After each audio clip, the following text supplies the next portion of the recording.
Well, first pitch may have been pushed back a little bit, but in a galaxy not so far away, it's time for High Point Rockers baseball from High Point, North Carolina. Good evening, everyone. Kendrick Fruits here with you from Truist Point as we're set for Game 2 of this weekend series between the High Point Rockers and the Staten Island FerryHawks. It is Star Wars night here at Truist Point. Rockers wearing special Star Wars-themed jerseys. Andrew Church taking his warm-up tosses right now. Church on the year 3-0, 2.55 the earned run average. This is his fourth start rather. 17 2/3 innings pitched. He's given up 5 runs, 14 hits, 10 strikeouts, and 4 walks permitted. The lineup again the Church will face Cespedes, Wagner, Clemens, Aguilar, Liriano, Nestor, Monge, Reyes, and Betancourt. Ricardo Cespedes stepping into the left-handed batter's box. We're finally about ready to get underway. First pitch from Church, a fastball strike right as the clock switched to 7:12 on the dot. We are underway. It is currently 73 degrees and cloudy. Is that fastball a strike at the knees and the count 0-2.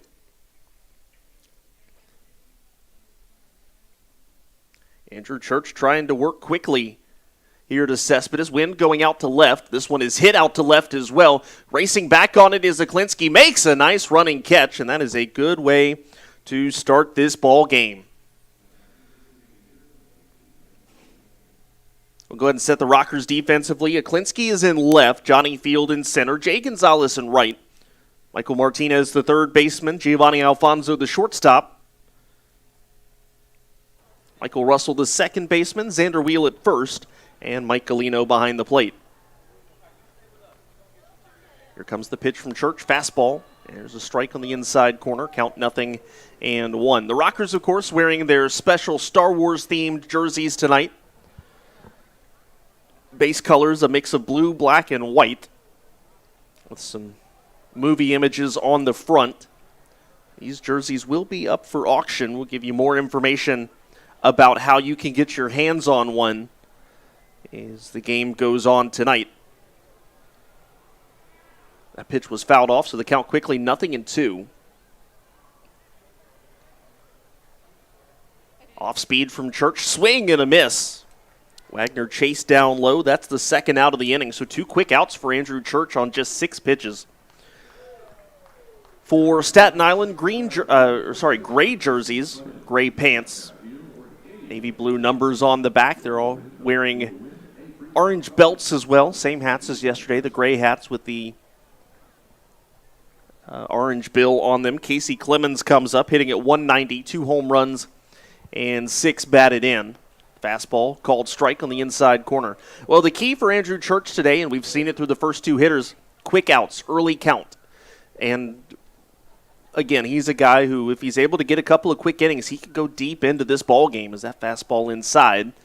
And the count 1-1. You saw in his last start at Long Island on Sunday, Church went 7 innings, only threw 74 pitches. And with a couple of quick frames, he could be looking at 7 or 8 innings again today as that off-speed pitch is fouled into the Rockers' dugout, and the count 0-2.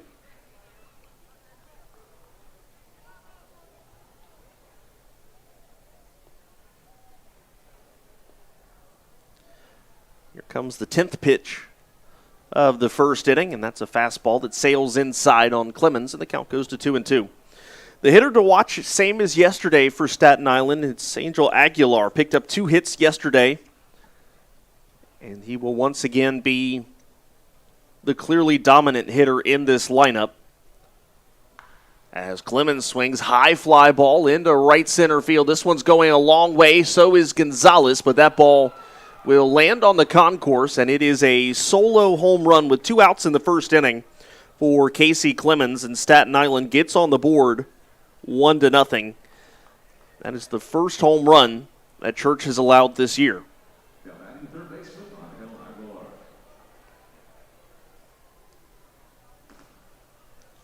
Andrew Church so close for just breezing through this first inning, but runs into the bat of Casey Clemens.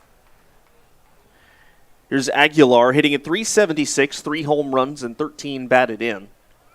First pitch swung on, popped up into left field. Aklinski is drifting over and makes the catch for the final out of the inning. Still a pretty quick inning, but unfortunately for Church, not a scoreless one. Aguilar gets the FerryHawks on the board with a 2-out home run.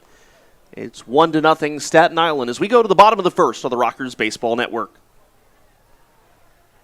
Ladies and gentlemen, we have a vehicle that needs to be moved. Get your attention for just a moment. It's a gray Lexus, license plate in North Carolina. V as in Victor, ON512. Once again, a gray Lexus, North Carolina license plate V, ON512. It is parked in the crosswalk. Needs to be moved immediately. Thank you. Hey, man, Sink Farm Equipment wants to help us welcome the best mascot in the world. We just saw Hi. Thanks for welcoming him to the field. See Sink Farm Equipment for all of your needs in Lexington, North Carolina. Guilford Technical Community College offers a great education while offering quality, affordability, and support. Choose GTCC, choose success. Learn more at www.gtcc.edu today. One more time on that license plate, gray Lexus, North Carolina, V as in Victor, ON512. You are parked in a crosswalk. The vehicle needs to be moved immediately. Thank you.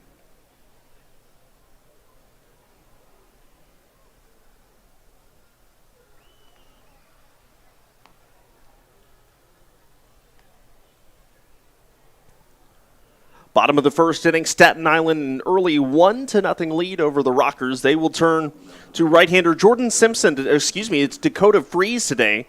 They've changed it about 4 different times between this morning and or between yesterday and today. It was Jordan Simpson, then it was Dakota Freeze, then it was Simpson, now it's Freeze again. Dakota Freeze, the starting pitcher. You'll remember seeing him as a member of the Charleston Dirty Birds last year out of their bullpen. He is a starter for Staten Island. This year, 1-1, 5.23 the ERA, 7 walks, 7 strikeouts, and opponents hitting .211 against him. The Rockers lineup, again, is Gonzalez, Aklinski, Wheel, Lattimore, Martinez, Field, Russell, Galino, and Alfonso. Well, if you're just joining us and wondering why we're in the bottom of the first inning, we were delayed about 42 minutes due to weather. And here comes the first pitch from Freeze, fastball. There's a called strike on the inside corner, and the count 0-1. Jeffrey Sumter, the home plate umpire. Marcus Neal down the first base side, and Calvin Baker is the third base umpire. Freeze delivers, and that's up and away, and the count 1-1 to Gonzalez. Jays hitting at .270, 9 runs batted in, and 3 stolen bases.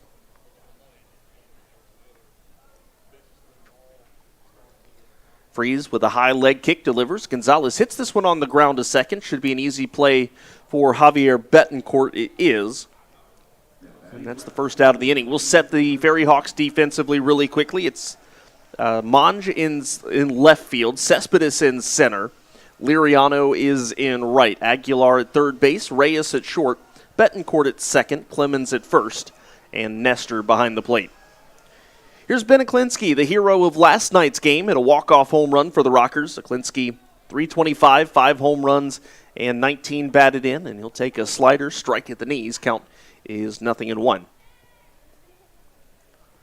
I talked to Ben Aklinski earlier today, and he told me that not only was that his first Atlantic League walk-off, but that was the first walk-off of his entire career that he could remember, his entire playing career. As that is grounded to third base, Aguilar makes the play across to first, and there are 2 outs here in the bottom of the first inning. The batter is Xander Wheel, .286, 6 home runs, 24 batted in, had a 2-run triple in the first inning yesterday. And although the Staten Island defense is playing him to pull, that triple did come to the right center field gap.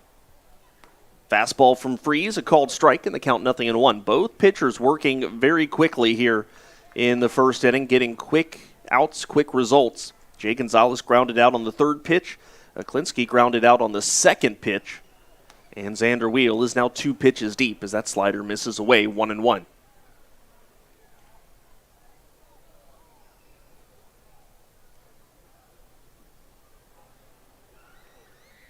Here comes the 1-1 from Freeze. Fastball, that's at the knees. It's a called strike. And the count goes to 1-2. The Rockers are 11-0 when they score in the first inning. Running out of chances to do it here. With 2 strikes and 2 outs. That fastball just misses. Catcher John Nestor has taken a full 3 steps away from his spot, as had a lot of the other FerryHawks, but pitch called a ball and the count 2-2. And Freeze delivers 2-2 off speed, check swing, and they go down to first base. And the first base umpire, Marcus Neal, says no. Xander Wheel did not go on that pitch down in the turf, so the count goes full. Rockers come into today having won 3 in a row. Staten Island has lost 6 in a row. The Rockers continue to trail the Honey Hunters by a half game for the top spot in the North Division. Freeze delivers the 3-2, and that is outside ball 4. And so a 2-out walk will extend the inning. Here comes Quincy Lattimore. It has been a rough stretch for Quincy. Has not driven in a run in his last 6 games, and his average in his average in May, 224. His average in April was 321. He's only hit 1 home run this month in 15 games.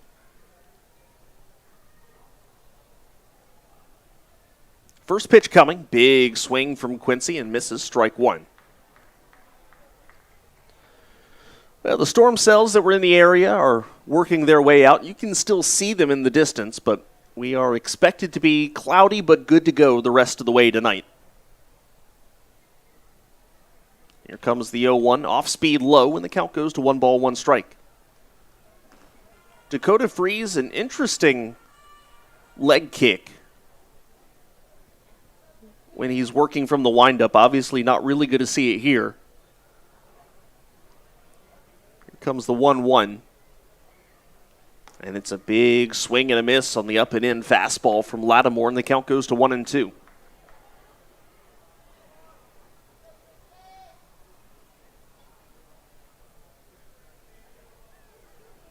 Wheel taking a modest lead off of first base. Freeze comes set. And the 1-2 coming to Lattimore is a fastball low and away. Count goes to 2-2. Walking out on the concourse during the delay before the game today. A lot of Star Wars characters taking photos with kids. Saw a couple of stormtroopers out there. Which I guess with the rain before the game, they became literal stormtroopers for a little bit. All the fans here are stormtroopers for waiting out the delay today. If you see what I did there. Here comes a 2-2 to Lattimore. Freeze kicks and fires. Fastball, swing and a miss, strike 3. And that is the final out of the first inning. The Rockers don't score, and Staten Island leads it by a score of 1-0 as we head to the second on the Rockers Baseball Network.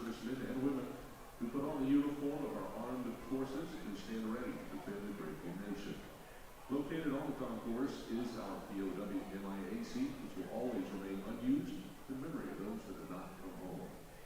Today we are honored to have Army veteran Bobby Reeves and Air Force veteran Bobby Baldwin sitting in our row of honor seats.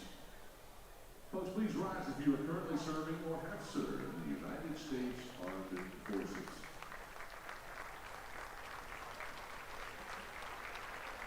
We thank you so much for your support. We thank you to Cricket Wireless for sponsoring the Rockers Game of Honor. To honor the hometown hero in your life, I do the sit in our row of honor. Let's slide to highboyrockers.com.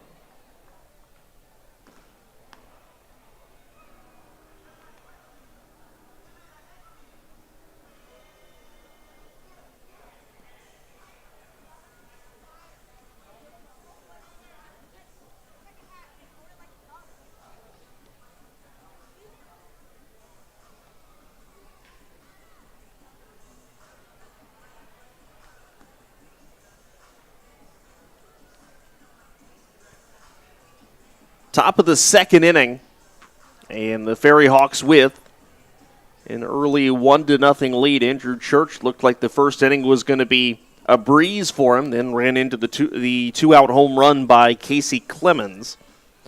And that's the only score through one. Reimer Liriano will lead things off for the FerryHawks. Liriano, Nestor, and Monge, the three scheduled hitters.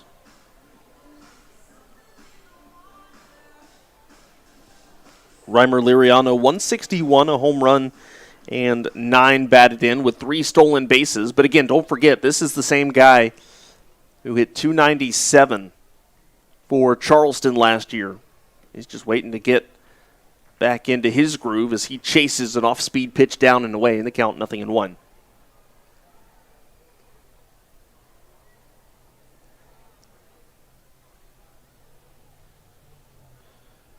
Fastball from Church just misses inside, and the count goes to 1-1 strike. Good crowd here today, especially considering the delay. Usually that sometimes scares some people away, but fans have come out tonight as that pitch a strike, and the count goes to 1-2. Andrew Church working quickly, working effectively. And here comes the 1-2. Swing and a miss, strike 3. Got him to chase the changeup. And that is the second strikeout today for Church. And that is the first out of the second inning. And that'll bring up John Nestor. Nestor hit the tying 2-run home run yesterday before the Rockers were able to win it in the 9th inning. That was Nestor's first home run of the year.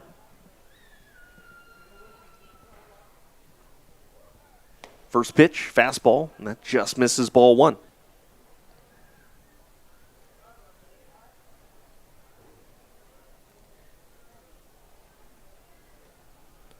Church comes set, and that fastball popped up, a towering pop-up right down the left field line. Klinsky makes the catch. He was maybe a half step away from that left field foul line when he made the catch, but that is 2 outs here in the top of the second inning.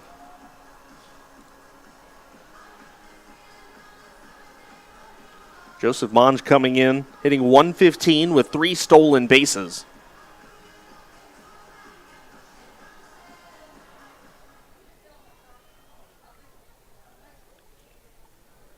And here comes the first pitch, fastball.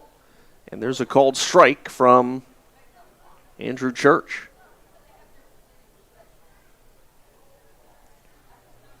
Rockers defense playing the right-handed hitter to pull.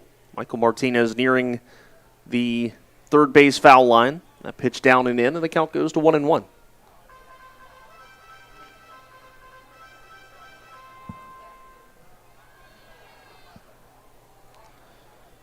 Rockers won it 3-2 yesterday, which has kind of been a storyline for Staten Island as this one hit on the ground. Right back to the mound. Church fields it, stumbles, and gets up and throws the runner out at first base. He is smiling as he's walking off the mound. I almost wonder, right at the base of the mound, as it is an artificial mound and it is a mound you can remove, I almost wonder if he might have got his foot caught in the seam. He's laughing and smiling as he goes back to the dugout. But a 1-2-3 top of the second for Andrew Church.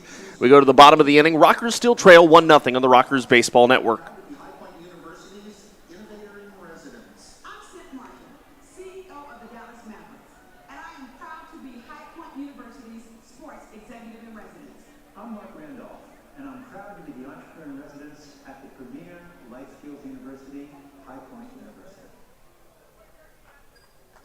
Fans, it's now time for our tire shuffle presented by Highway Tire and Automotive. Please turn your attention to the Jumbotron. Make sure to spell out your answer.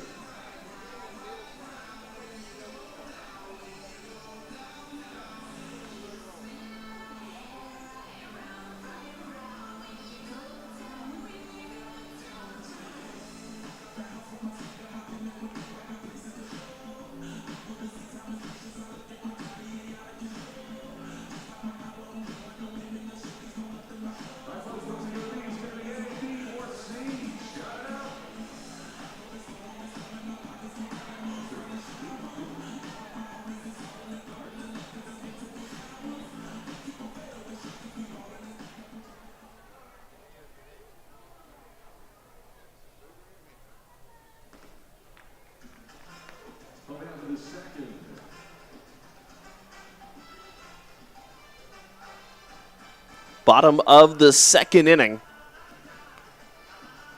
And the Rockers trying to erase an early 1-0 deficit. It'll be 5, 6, and 7 coming up here. Michael Martinez, Johnny Field, and Michael Russell, the 3 scheduled hitters.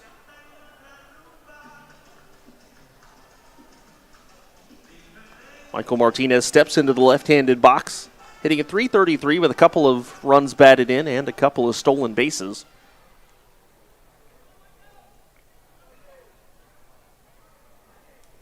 And Freeze delivers his first pitch.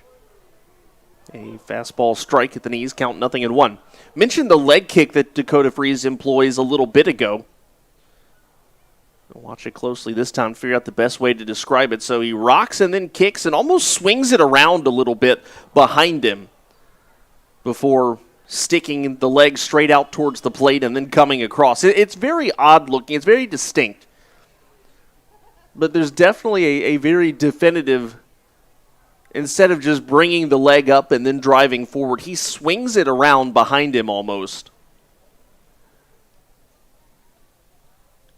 And deals a curveball here. Martinez hits it on the ground to short. And the throw is going to come up the line. And they're going to say that Martinez was tagged. The throw by the shortstop, Reyes, was up the first baseline, but a good play by Casey Clemens saves an error. Michael Martinez tried to slide past it, but was unsuccessful. Here's Johnny Field hitting at .225, 2 home runs, 13 batted in. And Field has the Rockers lead in stolen bases with 6. Infield is coming in at the corners. First pitch, a called strike, and the count 0-1. Well, the big number about Field right now, yes, the .225 average is not great. But look at the on-base percentage, .343. This is a guy who's still working his way on base, and he's being valuable in that capacity. Is that pitch a strike and the count 0-2? Field is able to work his walks, work pitchers, and find his way on base. Here comes an 0-2 from Freeze. Fastball. Field hits this one down the third base line. It'll be a tough play for the third baseman Aguilar. Here comes the throw in the stretch. It is in time. 2 really close plays at first base. Neither one of them go the Rockers' way.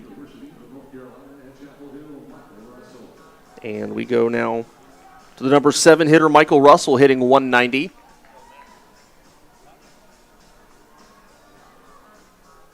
Russell, 9 runs batted in.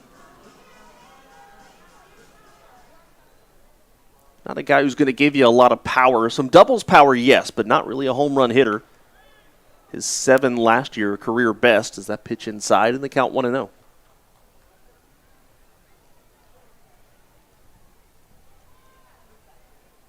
Both pitchers tantalizing hitters with good-looking pitches. They're getting outs early in the count like this one. A ground ball to third and a low throw, but a good scoop by Casey Clemens. Casey Clemens has bailed out a couple of plays here in the bottom of the second inning, and the Rockers' first 6 have been retired. We go to the top of the third. It's 1-0 Staten Island on the Rockers Baseball Network.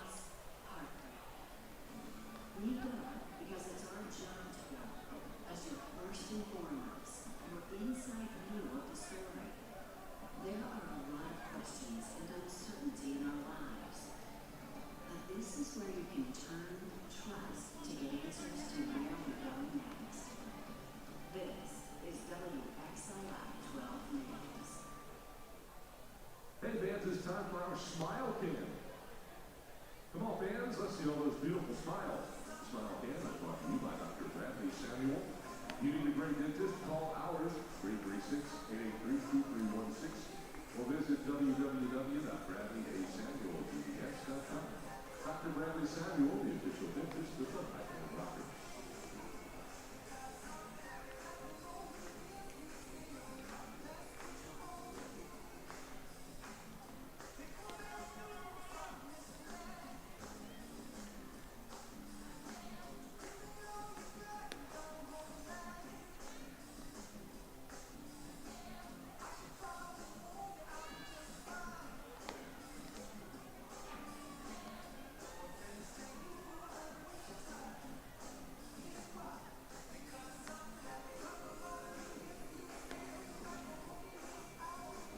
Top of the third inning. Andrew Church will face 8, 9, and 1 for Staten Island. That's Reyes, Betancourt, and Cespedes. The FerryHawks with an early 1-0 lead, courtesy of a first inning home run from Casey Clemens. Andrew Church set. First pitch coming to Reyes. Off speed at the knees. It's a strike. High strike percentage for Andrew Church so far. 22 pitches, 17 strikes. Swing and a miss. Strike two rather. Jumped ahead of myself. Alfredo Reyes chased the curveball low when the count goes to 0-2. Church comes set. Here comes that 0-2 curveball. This one fouled off. And the count remains at 0-2.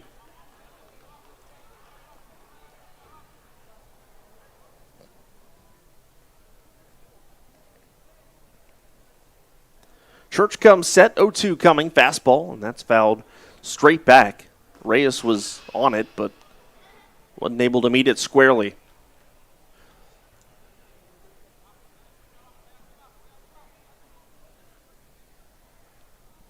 Reyes uses an orange bat, and with that bat, he does swing and miss strike 3 on the curveball. It's the first out of the third inning. That is the third strikeout today for Andrew Church. There's Javier Betancourt hitting at .222, a home run, and 4 batted in. High Point comes into today having won 5 of their last 6. It's that pitch, a strike to Betancourt, count 0-1.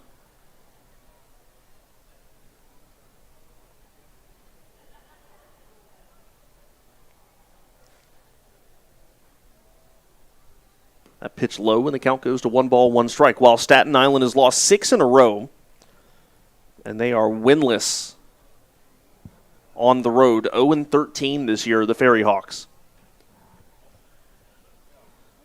All 5 of their wins have come at their nest. They're 5-6 at home, so respectable record when playing on Staten Island. That pitch fouled off, and the count goes to 1-2.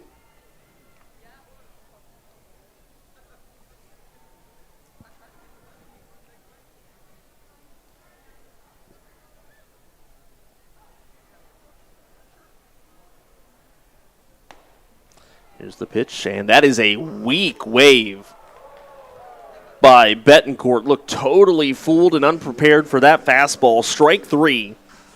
That is the 4th strikeout today for Andrew Church, which will tie his season high water mark, which he has set now in 3 consecutive starts against the Dirty Birds at Long Island and today. That pitch a strike to Ricardo Cespedes, count 0-1. That is 30 pitches, 24 strikes. That is an 80% strike rate for Andrew Church. That one just misses inside, doesn't get the call, and the count goes to 1-1.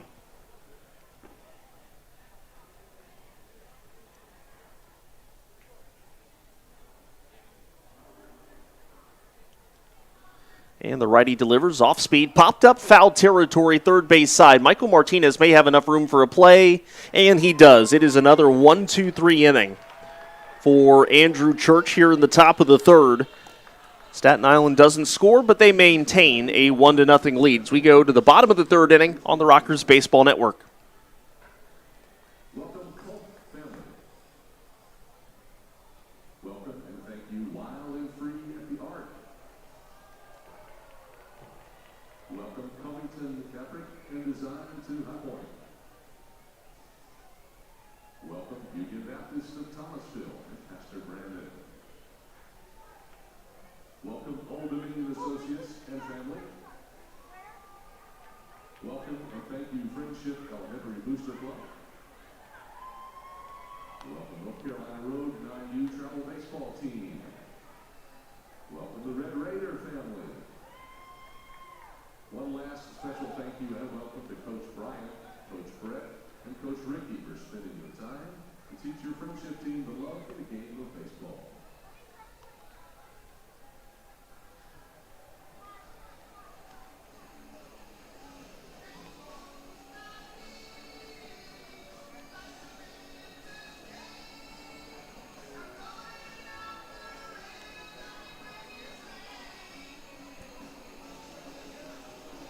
bottom of the third inning. Rockers trail the FerryHawks by a score of 1-0. It'll be the it'll be the 8, 9, and 1 hitters in the lineup. Galino, Alfonso, and Gonzalez. The Rockers have one base runner today. That is the 2-out walk to Xander Wheel in the first inning. Still looking for their first base hit off of Dakota Freeze. Mike Galino will walk to the plate. The catcher hitting .350, couple of runs batted in this year, on-base percentage of .460.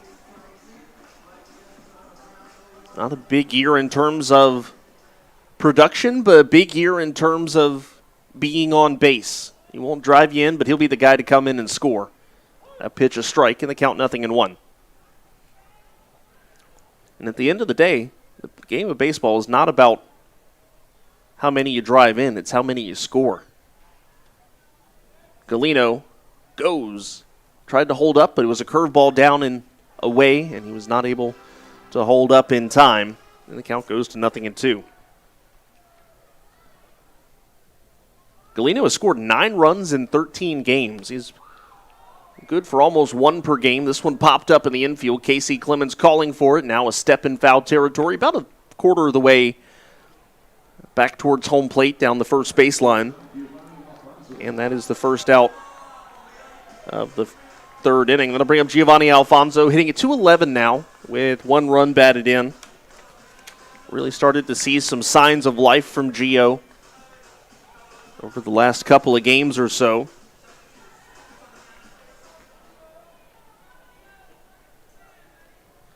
And Freeze delivers. First pitch, high and tight with the fastball. And the count goes to 0-1.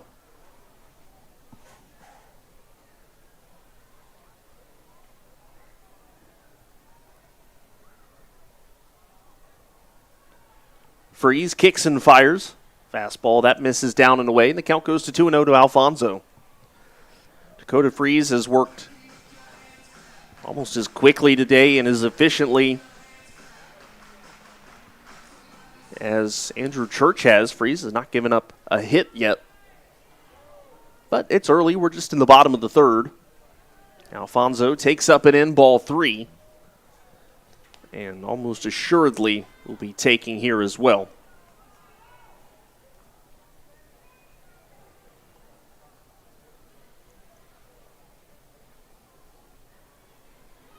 Here comes the 3-0 from Freeze, and Alfonso, yes, takes ball 4.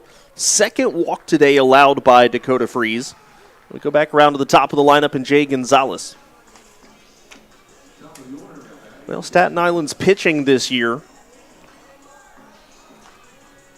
in terms of walks allowed, they find themselves more or less right in the middle of the actually, no, in terms of walks, they have the second worst in the league. Their ERA sits right in the middle of the pack, but only the York Revolution have allowed more walks than this Staten Island squad. First pitch coming to Jay Gonzalez, and he drops down a beautiful bunt down the third base side. It'll be a tough play for Nestor. The throw to first is in time. Giovanni Alfonso heads down to second. A beautiful sacrifice bunt from Jay Gonzalez that he was about a half step away from beating out. A close play.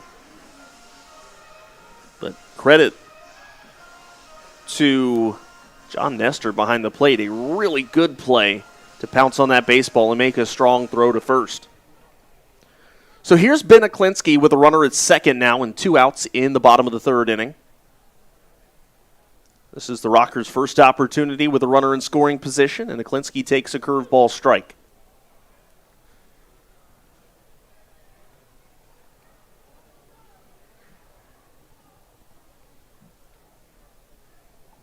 Somehow, with an overcast sky ahead, these dark uniforms for both squads just kind of fit today. Aklinski takes another curveball inside, and the count goes to 1-1 now.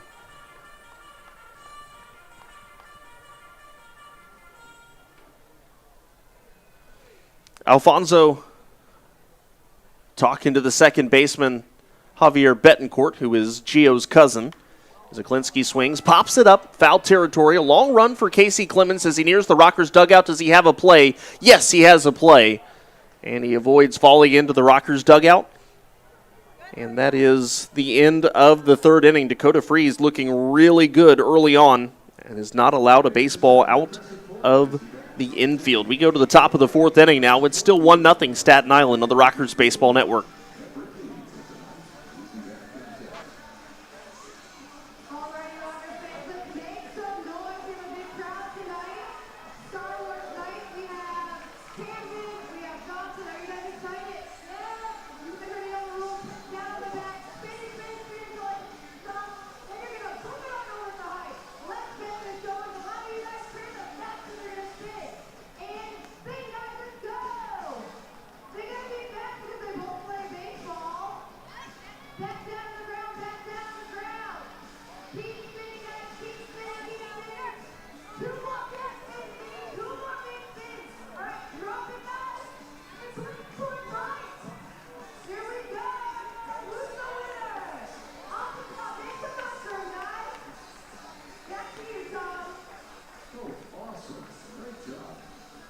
We have another car that needs some attention.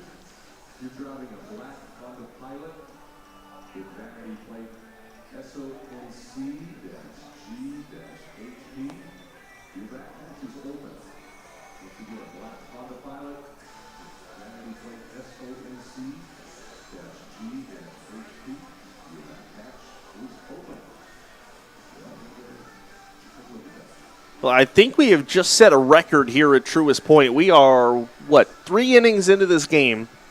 We have had 2 announcements of vehicles that need attention out in the parking spaces around the ballpark. That may be a record for most in a game and probably the quickest in a game to get to 2 as Andrew Church delivers first pitch of the fourth inning outside to Brandon Wagner. Wagner, Clemens, and Aguilar, the 3 scheduled hitters here in the top of the fourth inning. And that one misses outside, and the count goes to 2-0. Well, here in the top of the fourth, we'll take a look at the Atlantic League scoreboard. As Church steps off here for a moment. Everybody else, actually the Rockers have jumped right back in. You think with how late we started, everybody else would be ahead of us, but we're right in the middle of the pack as that pitch is strike, and the count 2-1. Gastonia leads Charleston 4-1 after 5 innings of play. Deck McGuire and Stephen Chambly, the pitching matchup.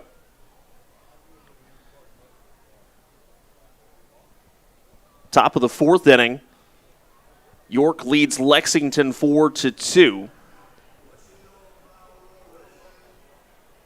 Long Island on top of Southern Maryland 3-2. They're in the bottom of the third inning.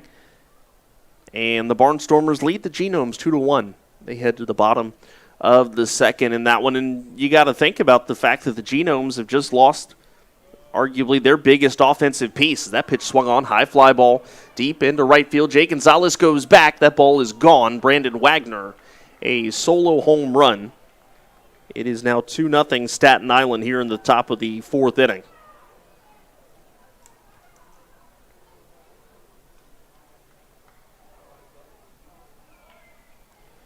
Church has made a couple of mistakes tonight. They've fortunately come with nobody on base. It's just a 2-0 game. The Rockers have had a hard time figuring out Dakota Freeze so far. Here's Casey Clemens, who homered in the first inning.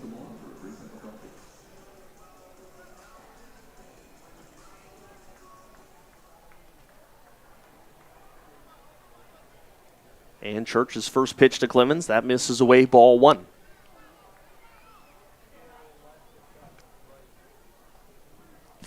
I'm going to have to apologize. I know I was saying something before that home run, and I've lost it.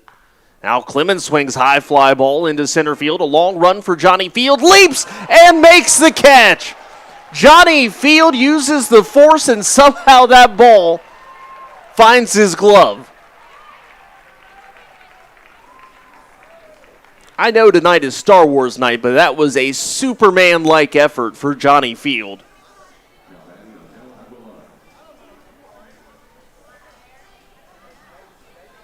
the first out of the inning. That'll bring up Angel Aguilar. Maybe that's just what the Rockers need to get back on track.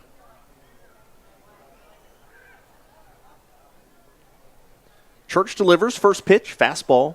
That's a called strike. And they count 0-1. So now Church has allowed his first 2 home runs of the year tonight. Both of them have been solo shots. 0-1 curveball. This is blooped into shallow right center. Long run for Field, long run for Gonzalez. It's Johnny Field who takes it and makes the catch. Second out of the inning. Here comes Reimer Liriano. He struck out his first time up.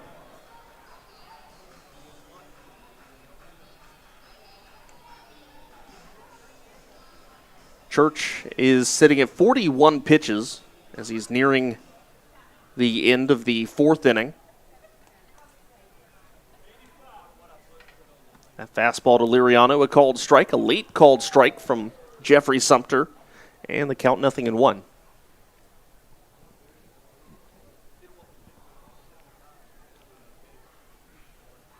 That off-speed pitch down low tried to get Liriano to bite, but was unsuccessful. The count goes to 1 ball, 1 strike.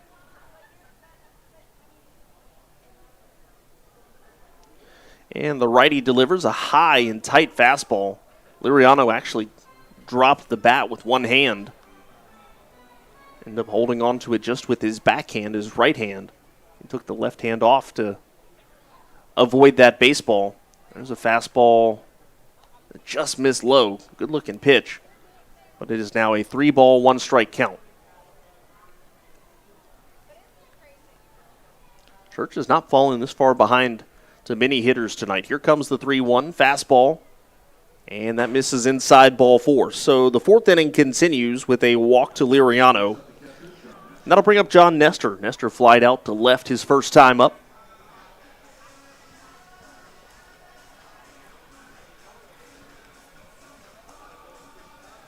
Nestor has recorded a multi-hit game in each of his last 2 outings. Here comes the first pitch, a curveball hit to the left side, and it'll get through. Michael Martinez thought he was going to have a play on it for a moment, but ends up watching that ball go by. Liriano goes to second. And the inning continues for Staten Island. Joseph Monge coming in now. Monge 0 for 1.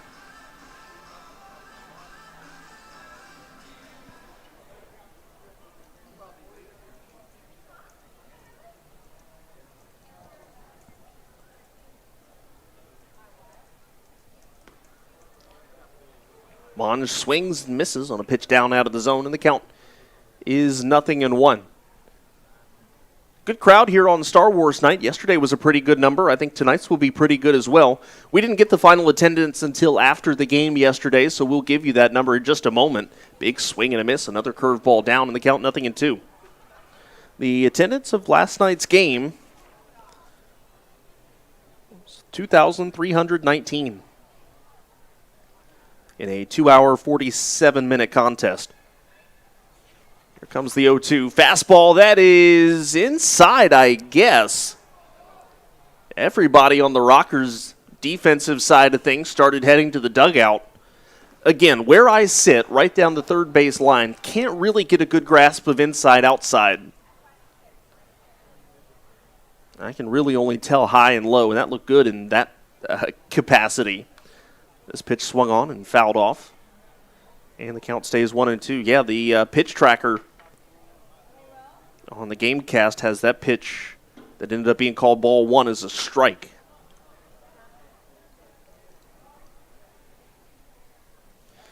Bit of an extended inning here for Church. Here comes the 1-2, high and tight with the fastball, 2-2 now.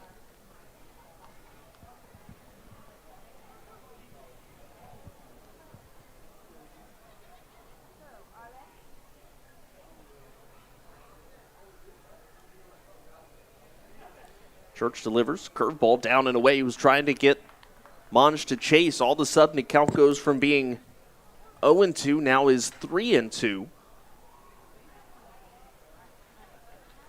Church in jeopardy of loading the bases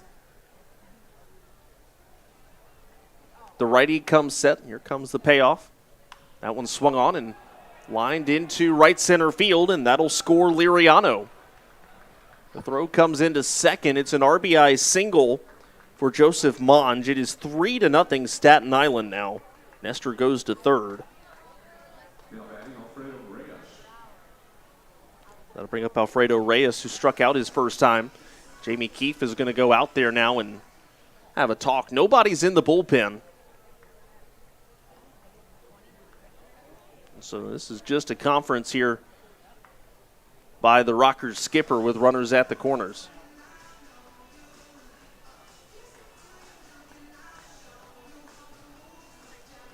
Infield is out there as well. A reminder, tomorrow, the series finale, Family Fun Day, presented by Bethany Medical.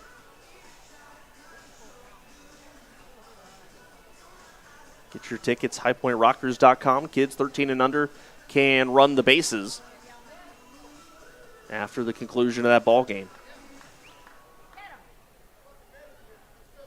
Rockers will be throwing Craig Stem tomorrow. And Staten Island, who knows, maybe Jordan Simpson, who we thought was going to pitch today. That pitch outside, a snap throw down to first base. It's low, blocked by Xander Wheel. Xander Wheel saves a potential error from Mike Galino. Here in the fourth inning, 3 runs, 4 hits, no errors for Staten Island. Zeros across the board for High Point. Church is set. Here comes the 1-0. Swung on. That's hit in the air to left. Aklinski is there, makes the catch for the final out of the inning. But Staten Island adds 2 more. The solo home run from Wagner and an RBI single off of the bat of Joseph Monge. They lead it 3-0 as we go to the bottom of the fourth on the Rockers Baseball Network. And happy birthday to Megan. Our neighbors at Paddled South Brewing on Main Street, are celebrating their first anniversary this month. And in honor of that occasion, the High Pint will be offering $5 drafts of all Paddled South beers. Stop by the High Pint and celebrate with a $5 Paddled South draft tonight.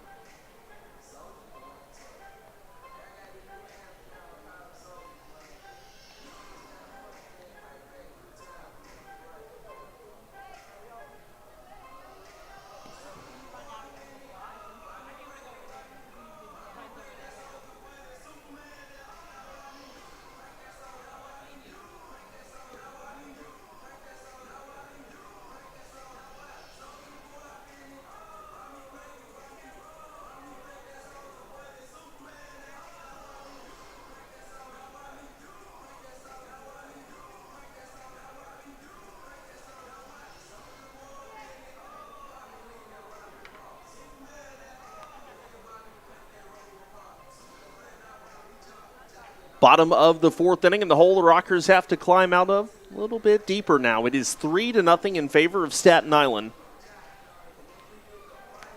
And the Rockers will have 3, 4, and 5 coming up. That is Wheel, Lattimore, and Martinez. And Rockers still looking for their first base hit of the game.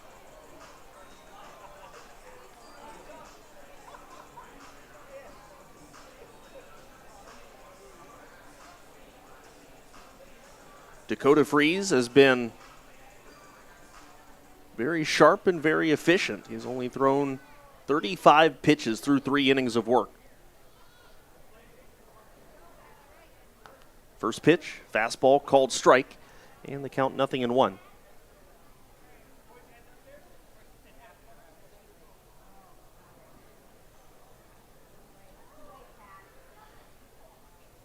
Nestor, the catcher, setting up away. Here comes the pitch, and Wheel fouls it off. Count 0-2.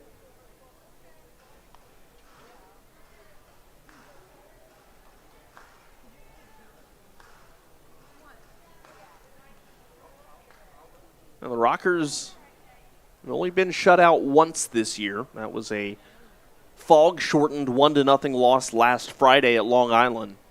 Here comes the 0-2 to Wheel. Off speed in, and the count goes to 1-2. Obviously, a lot of time to potentially change that.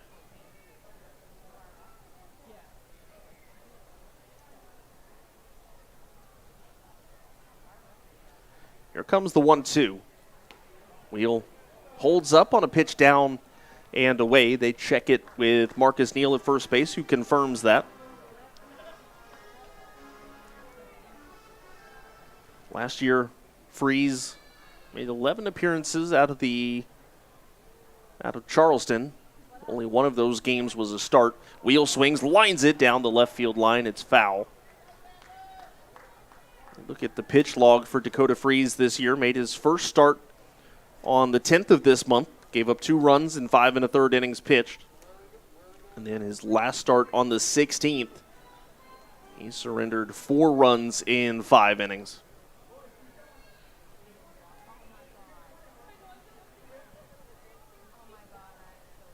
Here comes the pitch. Wheel swing and a miss, strike 3. And that is the second strikeout today for Dakota Freeze. Here's Quincy Lattimore. He was the first strikeout today for Freeze. Next up, Quincy Lattimore. Lattimore has had a little bit of an issue with strikeouts recently. 8 strikeouts in his last 4 games, including tonight. Here comes the pitch. Fastball just down below the knees, and the count goes to 1-0.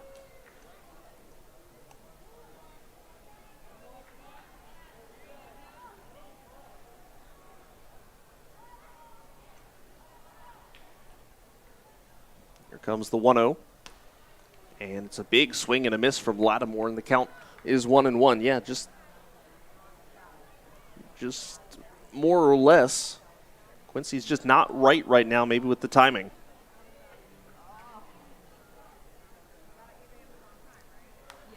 That's pitch swung on, popped up, and it'll get out of play.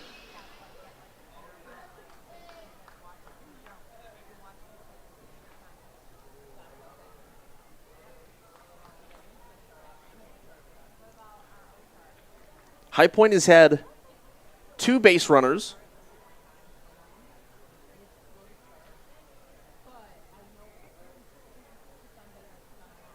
Both of them via walk as Lattimore pops this one up, foul territory. First base side, a long run for Casey Clemens. Will he have room? No, he runs out of space.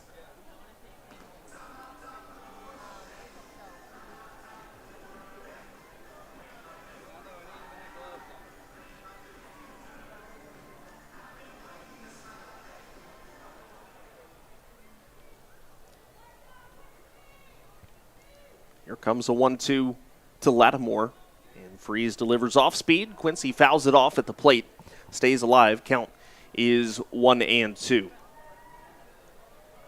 Dakota Freeze, though, has not allowed a home run in either of his first 2 starts.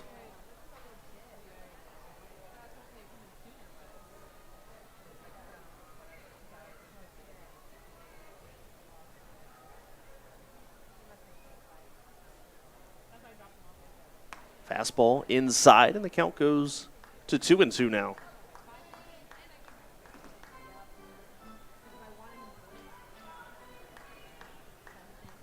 Waves of clouds continue to go by overhead. We're good now. We were delayed about 37 minutes or so. Oh, Quincy just tattoos this one deep into left field, but it is caught at the wall. Oh, my goodness. It looked like Quincy Lattimore might have just broken out of the funk, giving the Rockers their first hit of the day with a home run, but it was caught at the wall by Joseph Monge, and that is the second out of the inning. Michael Martinez, the batter now. Martinez is 0 for 1.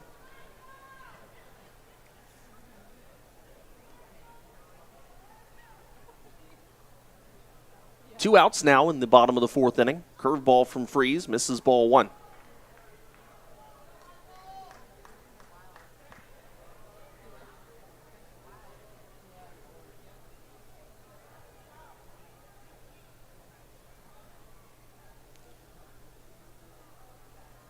And here comes the pitch. Another curveball to Martinez. There's a strike, and the count goes to 1 ball, 1 strike now. Good game between Charleston and Gastonia looking around the rest of the league. Gastonia had a 4-1 lead. Charleston has just cut it to 4-3. Martinez swings, ground ball foul, and the count goes to 1-2.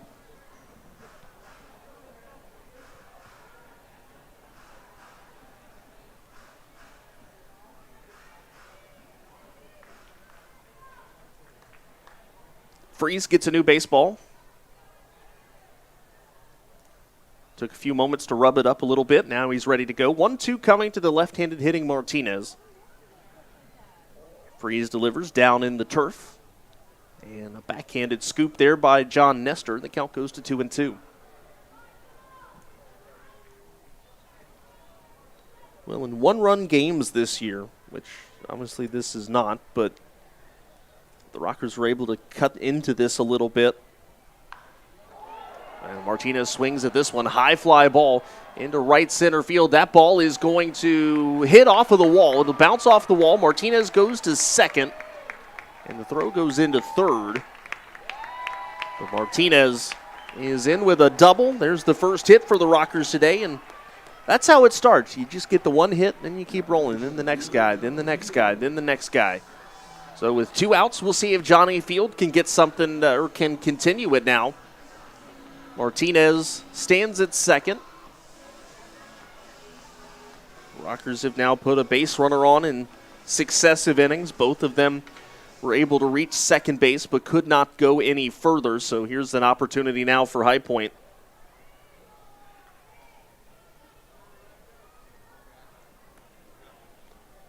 Here comes the first pitch to Field. It's a fastball. It's a called strike, and the count 0-1.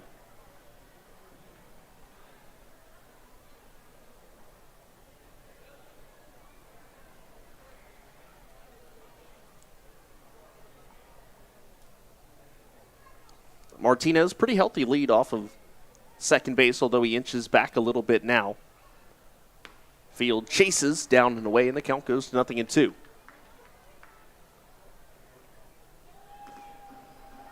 Martinez, that was his second double of the year.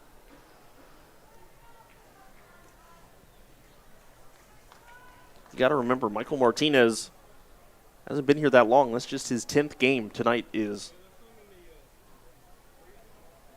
Here comes an 0-2. Field hits a ground ball, third base side. Aguilar picks it up. Throw to first base is high, and they're going to say it got him. Casey Clemens jumped up and tagged Field. They're said he's out. Johnny Field is going over towards the first base umpire, Marcus Neal, now. And he's pleading his case. Jamie Keefe's going to go over there as well. A high throw pulled Casey Clemens off of the bag, and he tried to put the tag down on the back of Johnny Field. They're going to say it got him. And there is a chance that there is a Rocker that's not going to make it out of this discussion. Johnny Field, though, is walking away, being herded away by Albert Gonzalez. So we're going to step aside really quickly because we do have to get ready for the top of the 5th inning. But Jamie Keefe continues to talk to the first base umpire as the Rockers trail 3-0 as we go to the 5th on the Rockers Baseball Network.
Well, we made it to the top of the 5th inning. Javier Betancourt, the number 9 hitter in the lineup for Staten Island, will lead things off in the first pitch from Andrew Church. A fastball called strike, and the count 0-1. It is Betancourt, Cespedes, and Wagner. Staten Island leads it 3-0. But the Rockers do have their first hit of the ball game. Double from Michael Martinez last half inning. There's a weak wave from Betancourt, count 0-2. Well, if you're High Point, you certainly hope they can build off of that offensively, and Andrew Church can get a quick inning here. And the Rockers offense can get back to work. This one hit on the ground to second, an easy one-hopper for Russell to throw to first in time. And that is the first out of the inning. Well, also with the difficulties last inning for Andrew Church, the home run, and then 3 consecutive batters aboard, which allowed one to score. You want to come back with a quick inning.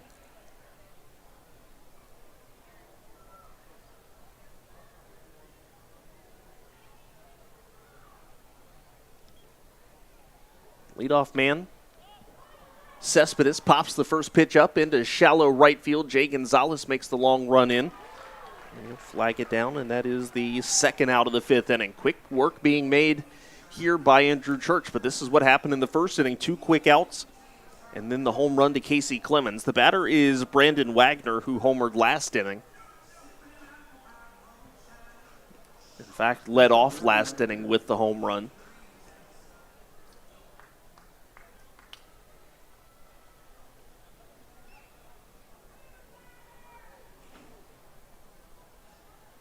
And Church delivers. First pitch curveball down and in to Wagner, and the count 1-0.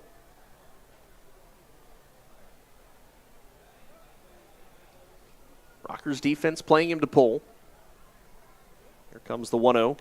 Fastball misses away, and the count goes to 2-0.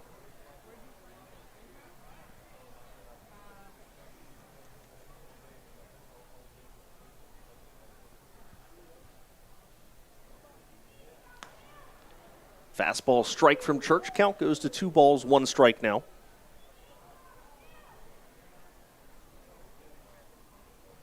Andrew Church,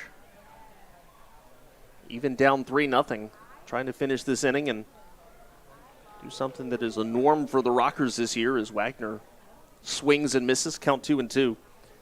And that is the fact the Rockers starters averaging 5.2 innings pitched per game this year. That pitch fouled off, and the count is still 2-2. In fact, out of the last 10 starts, only 2 starters failed to hit that 5-inning mark. A couple guys went 7. Church looking like he could go 6 or 7 today.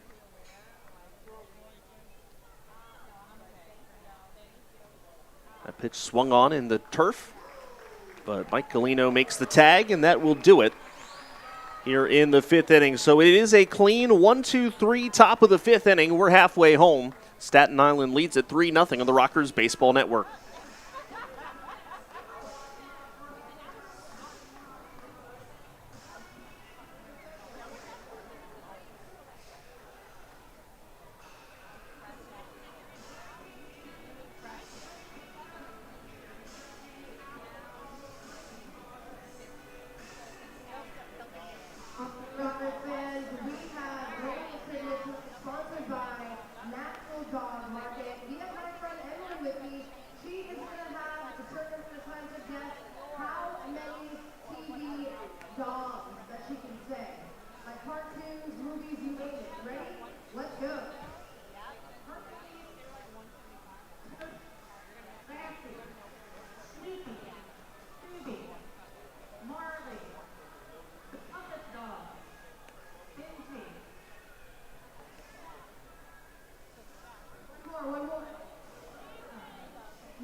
Bottom of the 5th inning, it is 3-0 in favor of the Staten Island FerryHawks today. And the Rockers, who have finally picked up their first hit of the game, will now look to push across their first run. Bottom 3 in the lineup, Russell, Galino, and Alfonso will be coming up here against Dakota Freeze.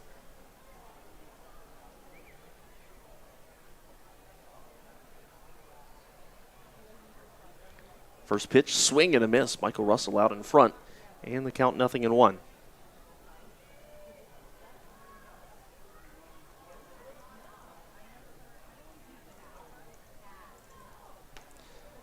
Russell, same pitch, swing and a miss, and the count 0-2.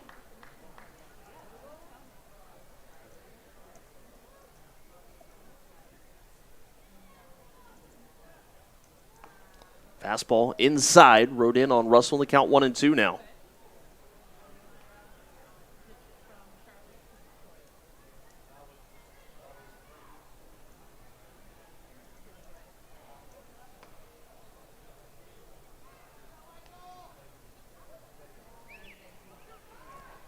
Pitch missed in, and the count goes 2-2 to Russell.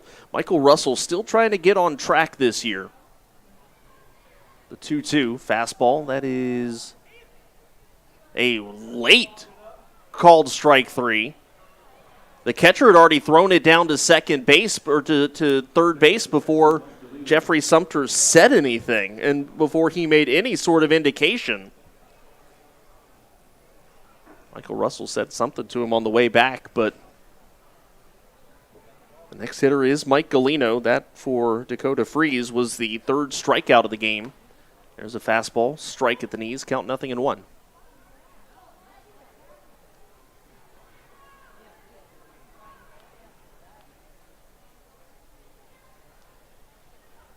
Another fastball, this time outside, and the count goes to 1-1 strike. Well, with that weather delay, it ended up being about 37 minutes.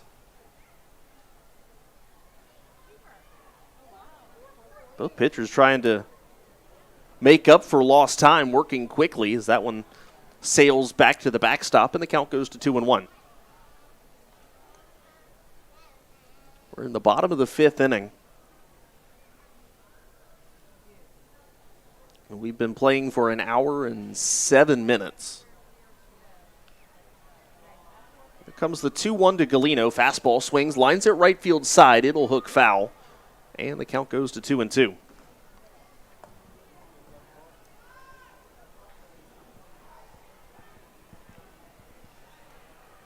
One thing that has been oddly missing from this game has been a Rockers triple. We've started to get a little comfortable with that. 3 games in a row with a 3-bagger as Galino takes inside, and the count goes full. 2 days in a row of Chris Proctor, 1 day yesterday with Xander Wheel.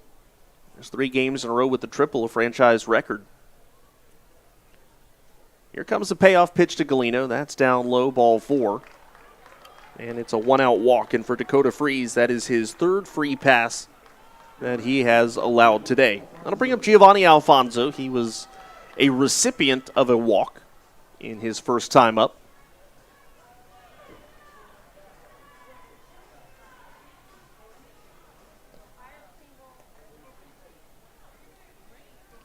Galino takes his lead off of first. 1 out, bottom of the 5th inning. Rockers trying to get on the board. Freeze delivers, first pitch to Alfonso, swings, high fly ball into right field.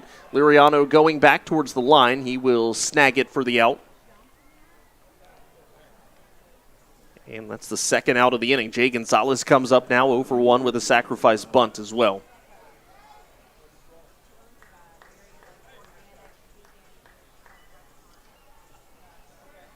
Dakota Freeze just 67 pitches, making quick work of the Rockers.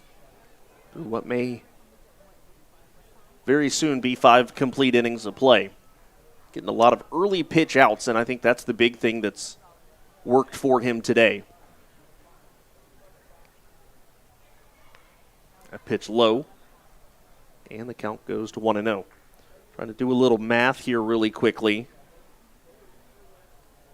68 pitches through 18 plate appearances, an average of 3.7 pitches per plate appearance. Fastball is down low in the count 2-0 to Gonzalez.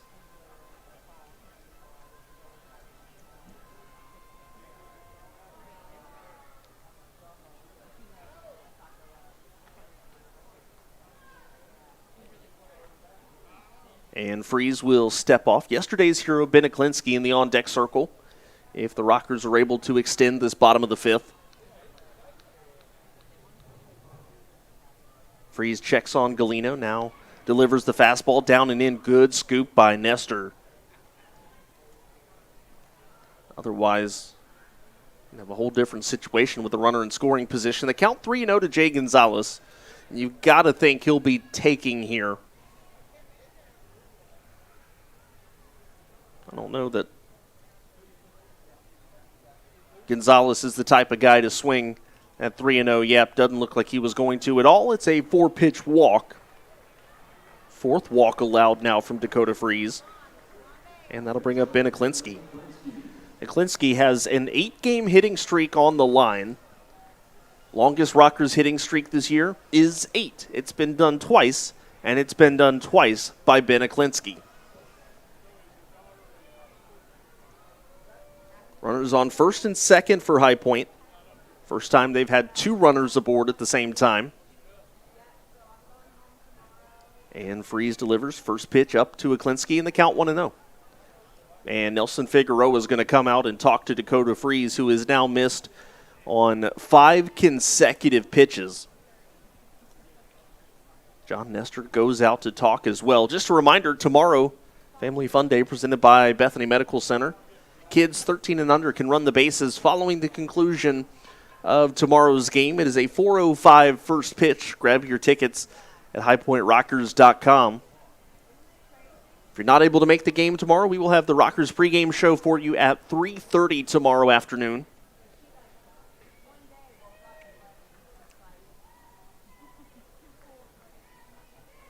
The high tomorrow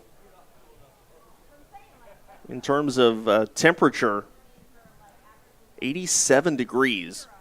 Supposed to be upper 80s, low 90s today, but that weather system that came through, while it did delay the game, thankfully it knocked the temperatures down as well. Very comfortable outside. Here comes a 1-0 to Aklinski. Freeze down and away, but home plate umpire Sumter's going to say Aklinski went around. The count 1-1 strike now.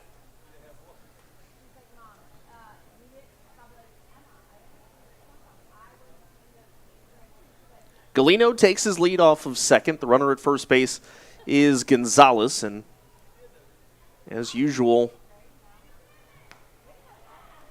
or the quote-unquote old Rockers way of doing it, putting guys aboard without a base hit. The count 2-1 now as that pitch missed to Aklinski.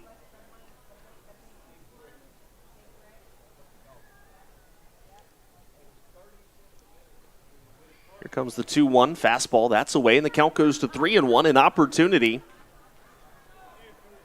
for the Rockers to load the bases. Xander Wield, the leader in RBI, stands in the on-deck circle.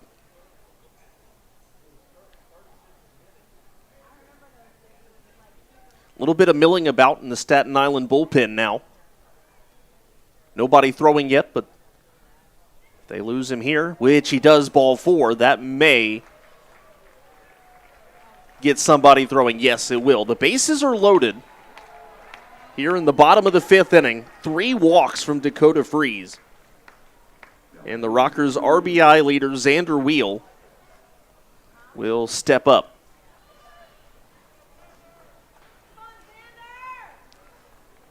And again, with 2 outs here, if you're the Rockers, you don't need to get it all back with 1 swing, but you need to get at least some of it. This has been the best and biggest scoring opportunity that High Point has had in this game. Here comes the first pitch to Wheel, off speed, just down and away, ball 1.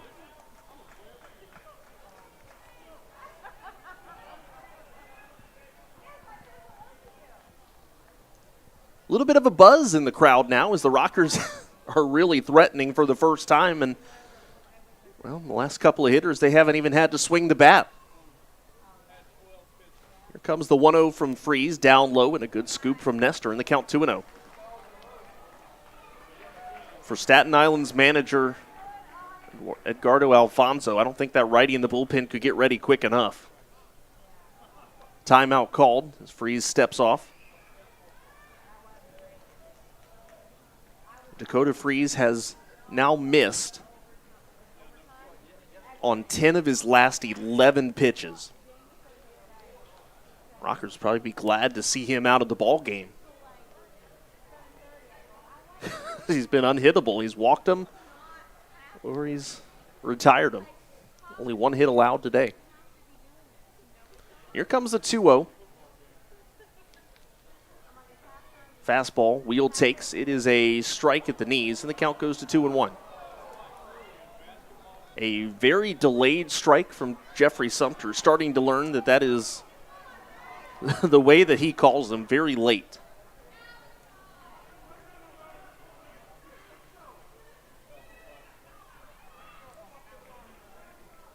Here comes the 2-1. Xander Wheel. Fastball, that's down and away, and the count goes to 3-1. Rockers would even take the RBI walk here if it came down to it. Oh, yeah, that pitch that was called a strike. You look in the game cast, it was the same pitch that the first ball was called.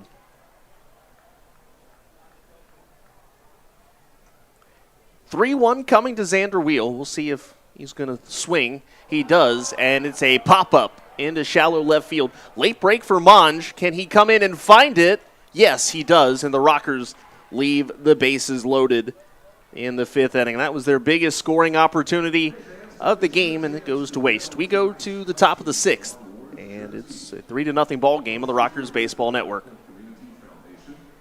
Simply download the Live Source app.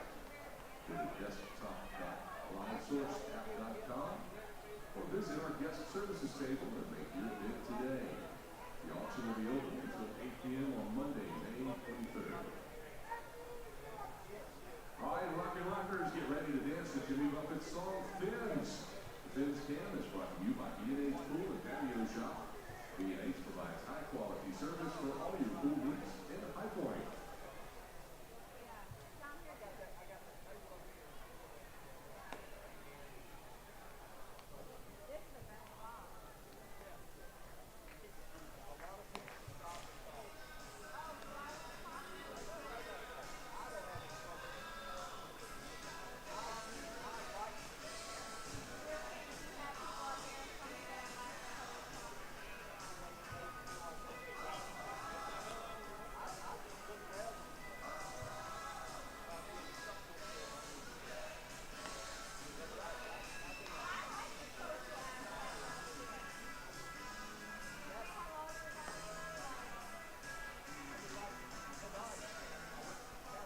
Top of the sixth inning.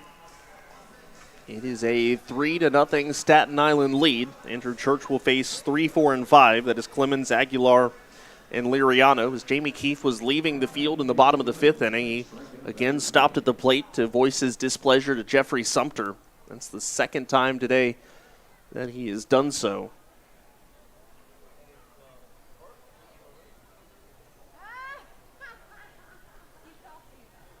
Casey Clemens, 1 for 2, a solo home run his first time up. Church misses just upstairs with the high fastball.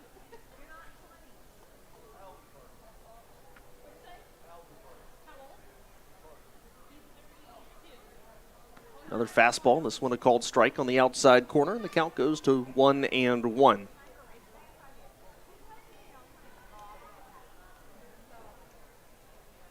Staten Island looking for that first road win. They're giving themselves a good opportunity today because that pitch will miss outside, and the count is now 2-1. I will say this for home plate umpire Jeffrey Sumter today. He has been extremely inconsistent, but it's been consistently for both sides. That pitch will be called a strike, and the count 2-2. I think both teams a little bit frustrated tonight. Here comes the 2-2. And it misses up, and the count goes full.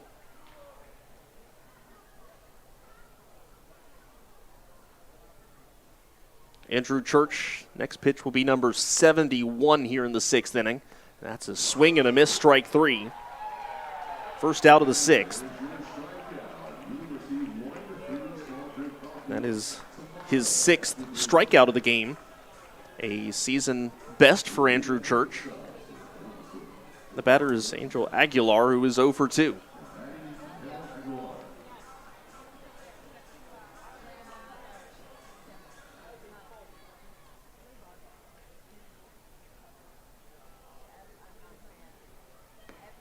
That pitch, a fastball, called strike at the knees, and the count 0-1. Nobody throwing in that Staten Island bullpen anymore. There's another called strike at the knees, and the count 0-2.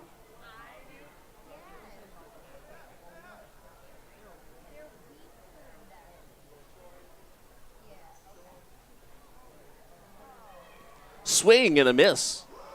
Oh, no, he just got a piece of it.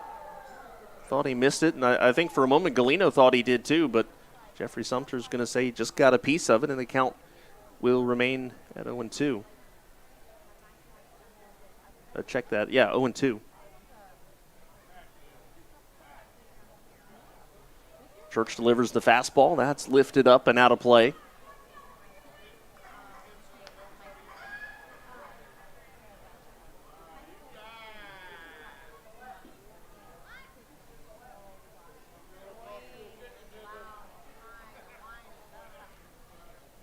Church comes set and delivers the slider down and away. He's had some success getting hitters to chase that pitch today. Wasn't able to get Aguilar to do it there. But for the most part today, Andrew Church has had that off-speed pitch down working. It's when he's left a pitch up that he's gotten in trouble. Another one down low, backhanded by Galino, and the count goes to 2-2.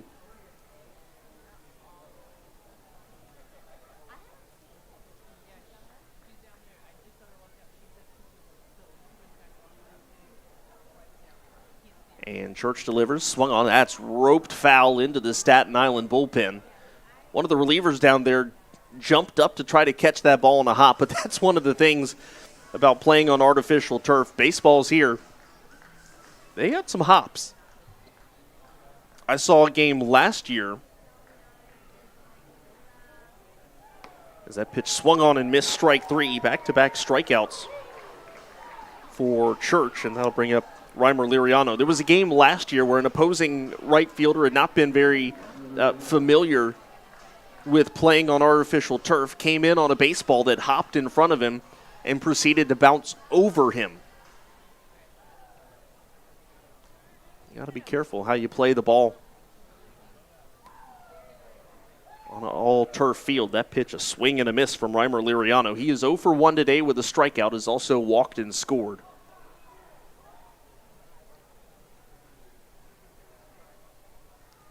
Comes the 0-1 high and tight with the fastball, and the count 1-1 now.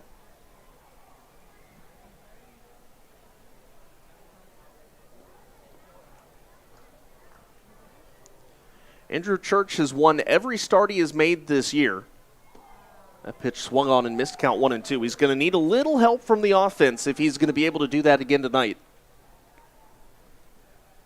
He's been solid. Again, really only made the two mistake pitches, the home run to Wagner, the home run to Clemens. The other RBI single by Monge was just a well-hit ball. And the count goes 2-2.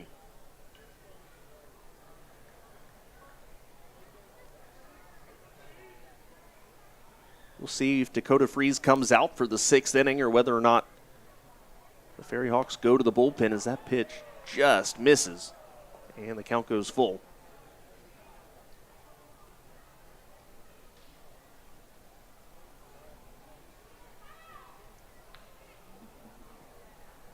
Payoff pitch coming to Liriano. Swung on and hit third base line. Michael Martinez will field it in fair territory and throw across to first base. And that is the final out of the inning. It is the second consecutive 1-2-3 frame for Andrew Church, the fourth 1-2-3 that he has thrown today. We go to the bottom of the 6th inning, and the Rockers trail it by a score of 3-0 on the Rockers Baseball Network.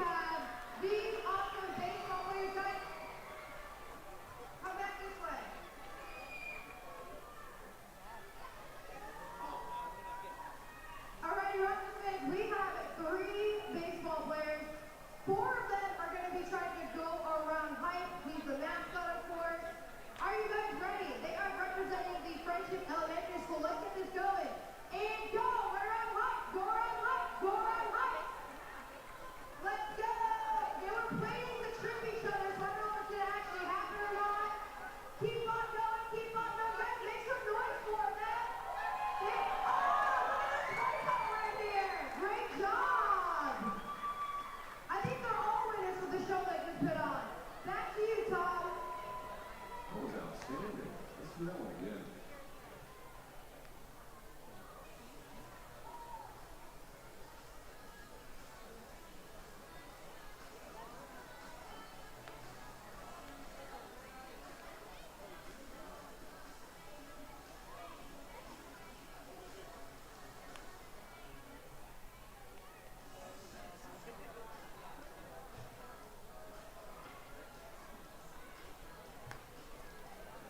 Bottom of the sixth inning, it is 3-0 Staten Island. And how about this? Dakota Freeze back out for this bottom of the sixth inning. Staten Island does have a right-hander back up and throwing in the bullpen. And I think first sign of concern for Edgardo Alfonso, he will go to the bullpen. Dakota Freeze will be facing 4, 5, and 6. That is Lattimore, Martinez, and Field. Andrew Church is at 86 pitches. Looking down to the Rockers bullpen, there is nothing doing right now. So here comes Quincy Lattimore to lead things off. Lattimore today is 0 for 2, is struck out in his first time up.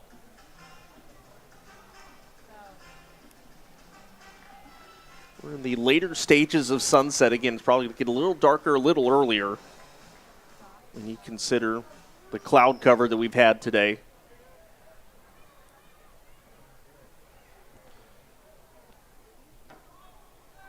But all things considered, to have started late and to be in the bottom of the sixth inning right now, not bad.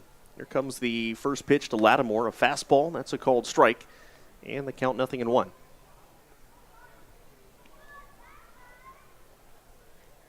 Dakota Freeze trying to get through a sixth inning. And the 0-1 comes to Lattimore, high and in, and the count goes to 1-1. After Freeze walked 3 hitters the last inning of work, think maybe one walk here or 1 hit allowed may be the end of his day. Here comes the 1-1 curveball, and that misses inside, and the count goes to 2-1.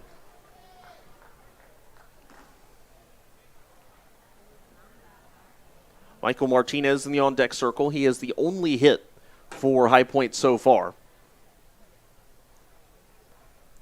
Here's the 2-1 fastball. That's a called strike on the outside corner. And Quincy is voicing his displeasure now.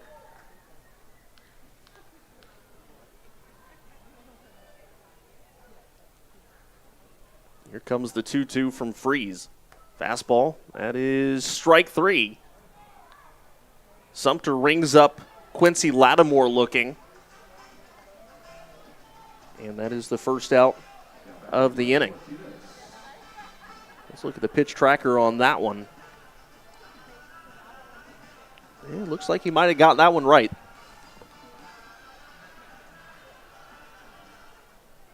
I'll bring up Michael Martinez. Again, pitch tracker not an absolute. It's a tool, but it is not the end-all, be-all. Is that pitch outside, and the count 1-0.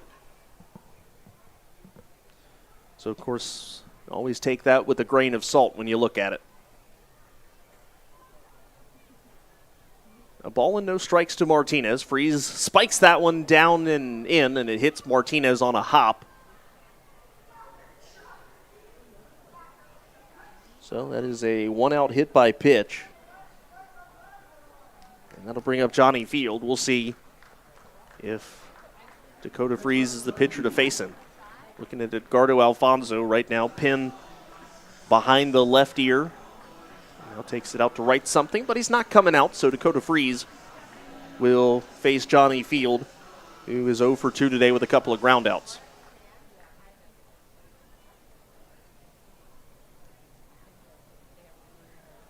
Martinez takes his lead off of first, 1 out in the bottom of the sixth. Rockers looking for their first run of the game. Field swings, lines it left field side. It'll hook foul.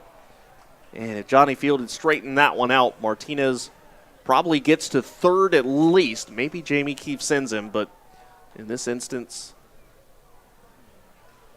it is just a line drive foul, and the count 0-1.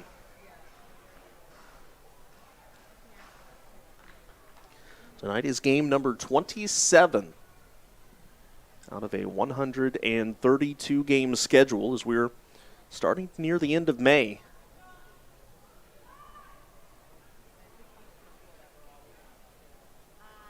Here comes the 0-1. Field fouls this one off. Played a little pinball behind the plate. Not sure if it hit Nestor or home plate umpire Sumter. Hit one of them and went off towards the Rockers' dugout, and the count 0-2.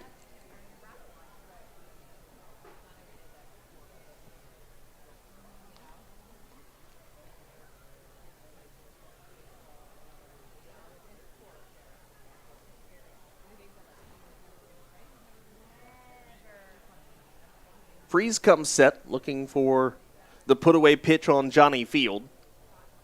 Off speed, down and away. That was a pitch that, much like Andrew Church, he's had a little bit of success getting players to chase. Field does not do so in this instance, though, in the count 1-2. Wind practically non-existent right now. What little there is going out towards left center. The right-handed hitter was able to get one elevated and pull it. He might have a shot. Here comes the 1-2. Field takes, and that's strike 3. I thought it was low, but Sumter has rung up another one. That'll bring up Michael Russell, who's 0 for 2.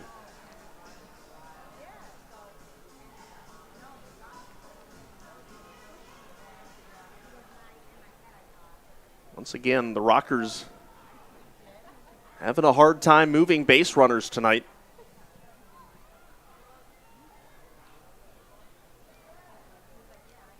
Freeze delivers first pitch to Russell. There's a called strike, and the count 0-1.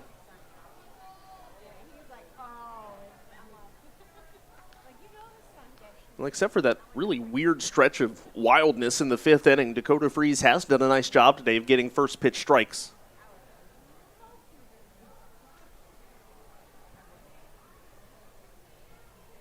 Here comes an 0-1 to Russell. First time out called at the plate.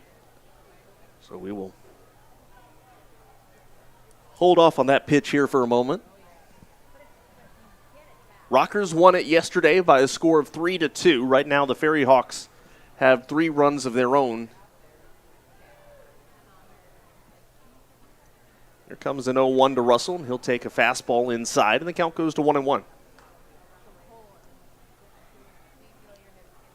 Nobody throwing anymore in the Staten Island bullpen. That right-hander is rested, warm, and ready to go.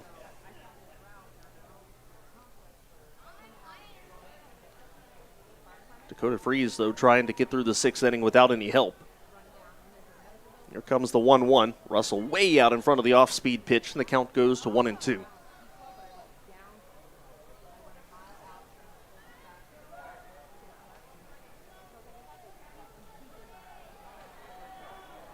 We get to the top of the 7th inning. We'll tell you about how you can have a chance to bid on one of these High Point Rockers special Star Wars jerseys. Really neat looking.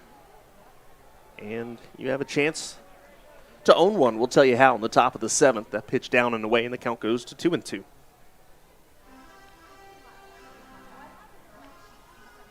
Star Wars night here at Truist Point, always a big hit. And this year is no exception.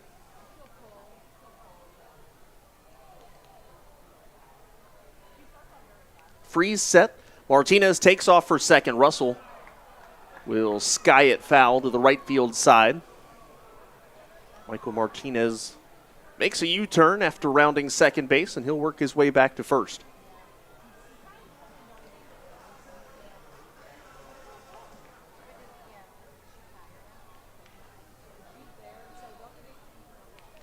Next pitch for Dakota Freeze, his 99th.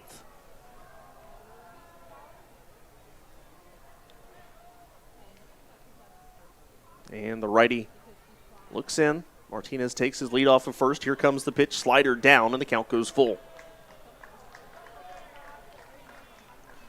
Martinez was dancing wildly off of first base. I think he was thinking about going and broke a little bit too early and had to hold tight to the bag.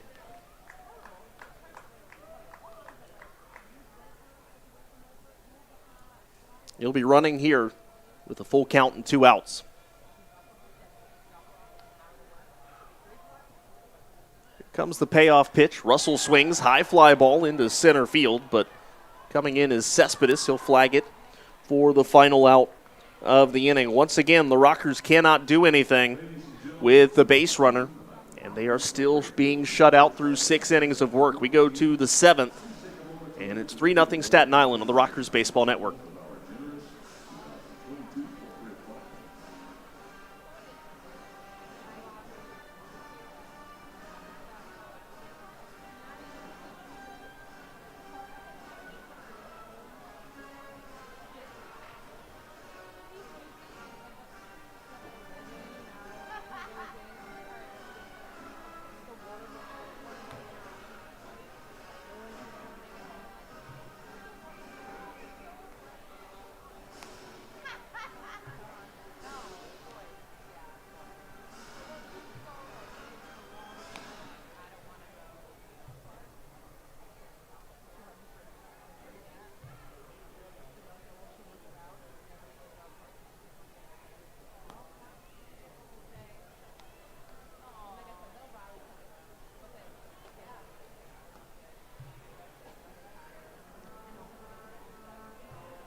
Top of the 7th inning, Andrew Church is back out for the Rockers. Rockers do have a right-hander up in the bullpen right now. I think it is John Hayes. With these new uniforms, little hard to tell.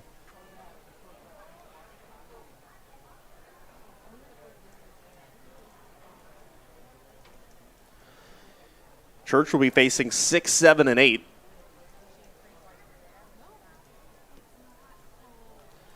And the first pitch to John Nestor, a slider down in the count 1-0.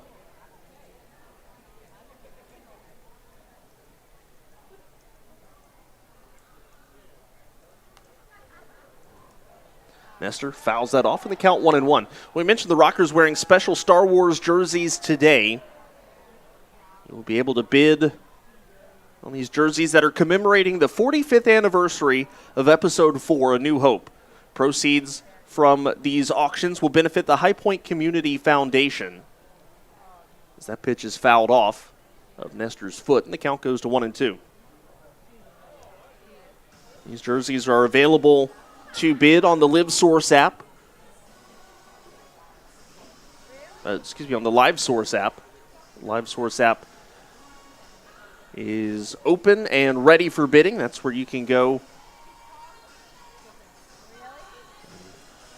try to grab a jersey. That goes with your favorite High Point Rocker. If you're a Giovanni Alfonso fan, you can bid on Gio's jersey. If you're a Xander Wheel fan, bid on his jersey. Or heck, if you want to, bid on all of them. Either way, again, the proceeds go to the High Point Community Foundation. They're looking at John Nestor right now after that foul ball. But also, a big event coming up on June 11th. Masters of the Ring Entertainment presenting big wrestling event here at Truist Point. Hall of Famers Ricky the Dragon, Steamboat, Scott and Rob Steiner, Teddy Long, and more will be at Truist Point. Grab your tickets at highpointrockers.com as well for that. It's that pitch down low, and the count goes to 1-2. Check that count 2-2 now.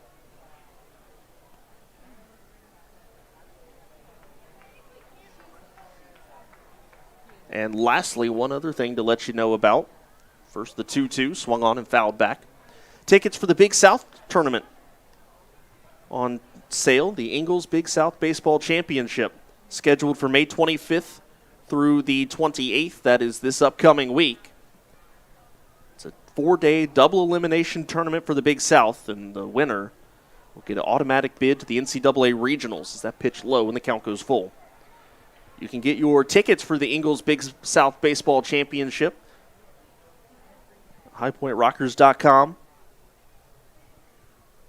We know Campbell is in. We know USC Upstate is in. And there are still 8 teams mathematically available for the Final 4 spots. So it will be a big, wild, crazy finish at the end of the Big South tournament. More information on tickets, tournaments, parking, etc. at highpointrockers.com. Payoff pitch coming here to Nestor. Church delivers. This is hit on the ground to short. Alfonso scoops it up, and the throw over to first base in time, and that's the first out of the 7th inning, and that'll bring up Joseph Monge. Church is up at 93 pitches now. But back-to-back 1-2-3 innings. And he's retired the first here in the 7th. Jamie Keefe's going to give him the chance to get through this inning if he can.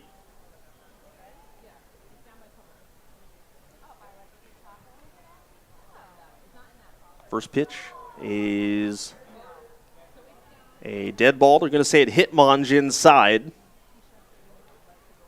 And that'll bring up Alfredo Reyes with a runner at first base.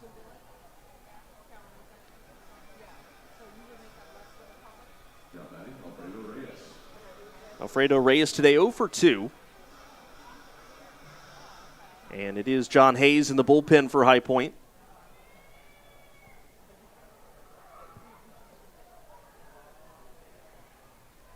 First pitch, hit on the ground towards third, could be 2. Martinez goes to second for 1. The relay from Russell is in time. A well-needed and well-turned double play to end the 7th inning. The Rockers go around the horn And it is stretch time here at Truist Point. FerryHawks lead it 3-0 as we go to the bottom of the 7th on the Rockers Baseball Network.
Working hard to keep you connected and steady with your cricket service today.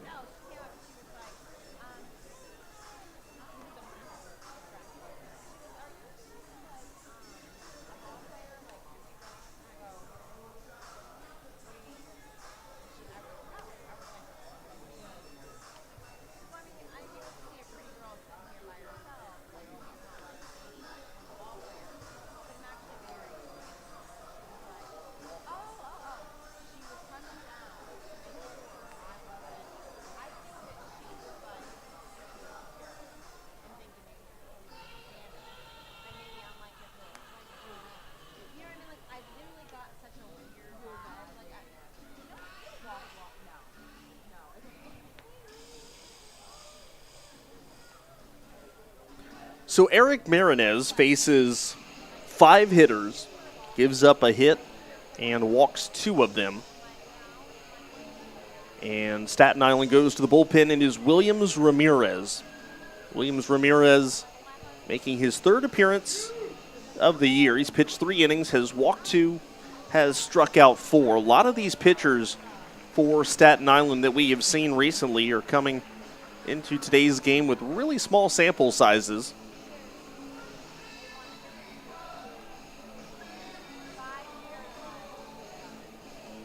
Williams Ramirez, highest level reached was AA. So we'll reset things here for you really quickly. The Rockers have bases loaded, 2 outs with Quincy Lattimore coming up. The runner at third base is Giovanni Alfonso. The runner at second base is Ben Aklinski. The runner at first base is Xander Wheel. And Quincy Lattimore is 0 for 3 at the plate. Ramirez coming set. First pitch of his night is a fastball. Lattimore swings, lines this one into the left center field gap. Alfonso comes around. He scores. They're waving around Aklinski. He scores. Now they're sending Xander Wheel. Here comes the throw to the plate. It is in plenty of time. Wheel slides, and he is out for the final out of the inning. But the Rockers make it a 3-2 ball game on the base hit from Quincy Lattimore. And this one has a whole new feel to it as we go to the 8th inning on the Rockers Baseball Network.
Top of the 8th inning, it is now a 3-2 ball game. The Rockers get 2 back on the RBI hit from Quincy Lattimore. He has now 17 runs batted in this year.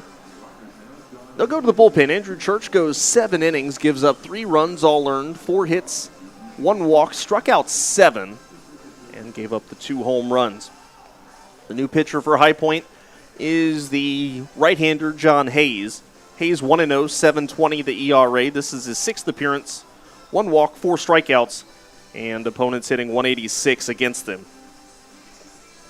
It is officially scored a double for Quincy Lattimore as he reached second base before the final out of that sequence was recorded. So a 2-run double for Quincy Lattimore makes it a 3-2 score.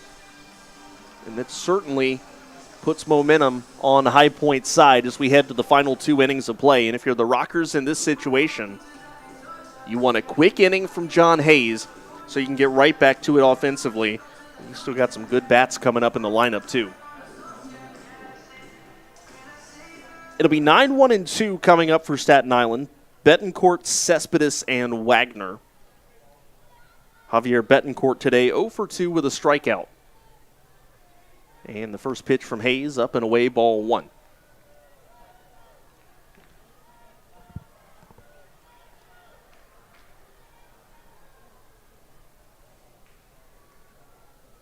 Here comes the 1-0 from Betancourt. Curveball inside, and the count now 2-0.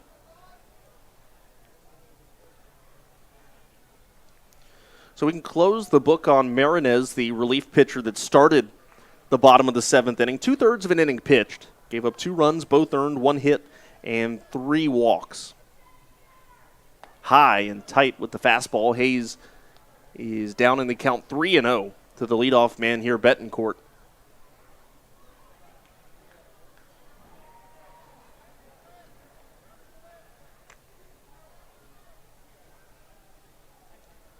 Fastball upstairs, ball 4. This is not the start to a quick inning the Rockers were hoping for. I'll bring up Ricardo Cespedes, who's 0 for 3.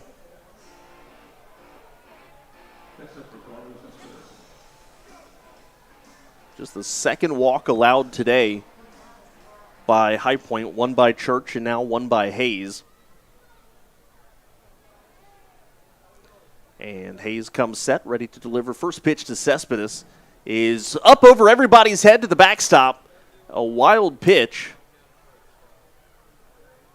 that will send Betancourt straight to second base. John Hayes has missed badly on a couple of pitches here tonight. And immediately the Rockers go to and get the bullpen up. And it is Ryan Dull up and throwing.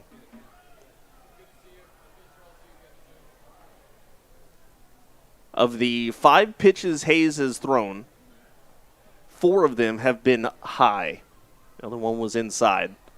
This one a bunt right back to the mound. Hayes will pick it up. His only play is to first base. It is barely in time. Running to third is Betancourt, so a sacrifice bunt, 1-3. And the FerryHawks have a chance to get one of these runs back here in the top of the 8th inning. Brandon Wagner 1 for 3 with a solo home run. Well, since we're in the top of the 8th, let's go ahead and take one more look at the Atlantic League scoreboard and see what's going on today. Gastonia takes down Charleston 6-4. Deck McGuire now 5-0 for the Honey Hunters, and Gastonia looking to move further out ahead of High Point as that pitch is, well, I don't know. So I don't think Sumter made any movement, so it must have been inside for a ball. Elsewhere, York leads Lexington 9-4, the score in the top of the 8th inning. In the bottom of the 8th inning, the Ducks on top of Southern Maryland 4-2. And the Barnstormers thumping the Genomes today, bottom of the 6th, 10-2 the score in that one. Here comes the pitch, fastball. There's a strike on the inside corner, and the count 1-1.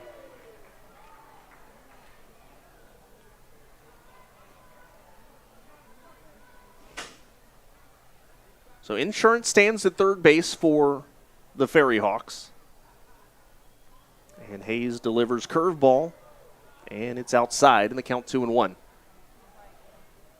Ryan Dole working quickly in the Rockers bullpen.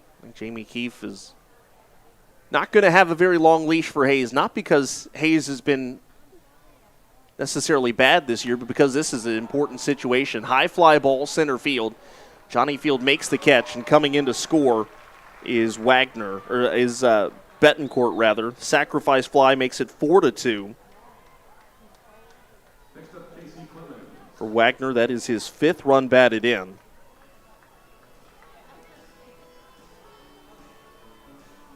Clemens today 1 for 3 with a solo home run.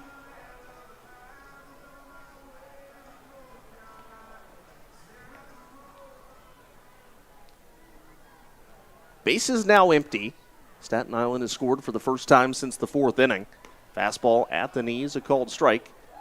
And the count goes to 0-1.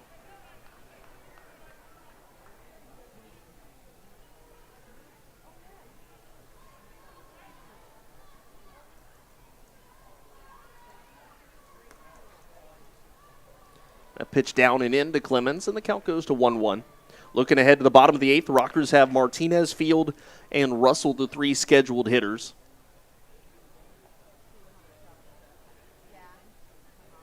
But Staten Island able to stop the bleeding a little bit in terms of momentum, as that one is spiked in the turf, and the count 2-1. Rockers might have been eking out ahead in the momentum category after scoring 2 runs in the bottom of the seventh, but by Staten Island scoring 1 here, the Rockers are going to have to manufacture a little bit more. They'll have 6 outs to pick up 2 runs to tie as Hayes misses up high, and the count 3-1.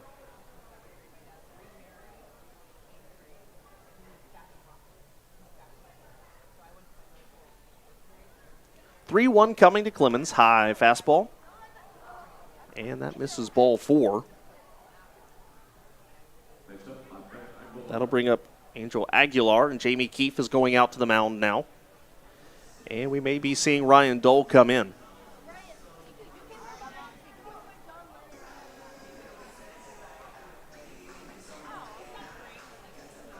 Hayes hands the ball to Jamie. And yes, we'll go to the bullpen. Ryan Dole, the new pitcher, so we'll step aside and get you Ryan's information when we come back. Rockers trail at 4-2 in the top of the eighth of the Rockers Baseball Network.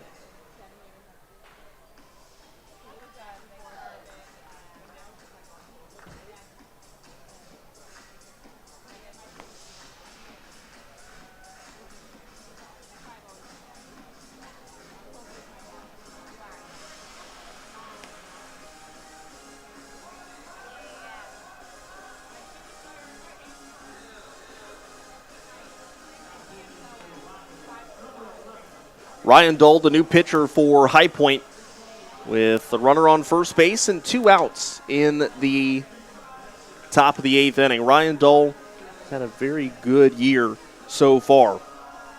ERA 2.19, 17 strikeouts. He has not allowed a run in 9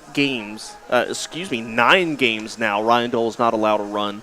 He's not allowed a hit in his last 8 appearances. So this is a guy who has been very, very hard for opposing teams to do a whole lot with. And you certainly get the feeling he may be one of the next ones out of here. I know the Rockers are fielding calls on a couple players, and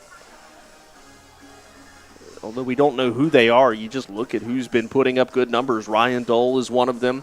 Obviously, Justin Nicolino has been playing well, so he certainly may be a candidate for a quick departure out of High Point this year.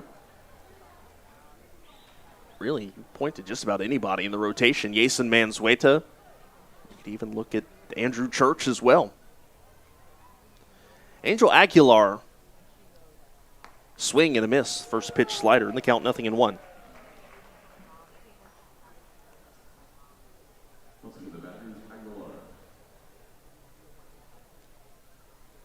Runner on first base is Casey Clemens. He's reached base twice tonight.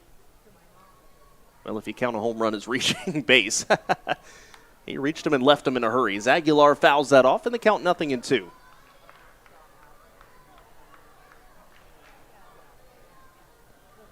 Well, Ryan Dole could be in for a quick evening. If, in fact, this is the only hitter he faces, or perhaps if it's a quick 3-pitch inning or 3-pitch batter. Who knows? Maybe he comes out for the ninth. The righty comes set. And here comes the 0-2. Swing and a miss. Nasty slider. Strike 3, and that's the final out of the inning. But Staten Island gets 1. And the Rockers' deficit is 2. It is 4-2 your scores. We go to the bottom of the 8th inning of the Rockers Baseball Network.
Williams Ramirez back on the mound for Staten Island in the bottom of the 8th inning.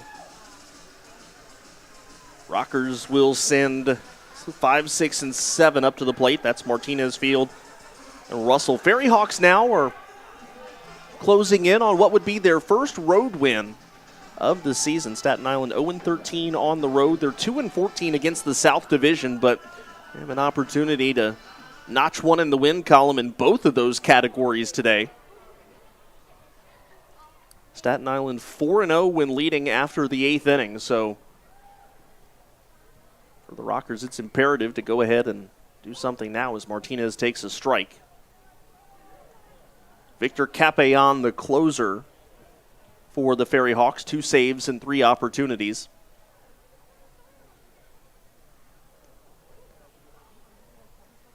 Ramirez comes set 0-1 to Michael Martinez. Curveball, and that's down in the left-handed box, and the count goes to 1-1. Rockers bullpen quiet, so they will see Ryan Dole back out in the top of the 9th, it looks like. Johnny Field in the on-deck circle, and looks like Logan Morrison has a bat, but as does Michael Russell. See if Morrison may be coming in at some point. Big looping curve. That will miss to Martinez, and the count goes to 2-1. 4 runs, 4 hits. No errors for Staten Island. 2 runs on 3 hits, and no errors for High Point. Here comes the 2-1, and Ramirez fires a fastball, but that one will miss outside, and the count goes to 3 balls, 1 strike.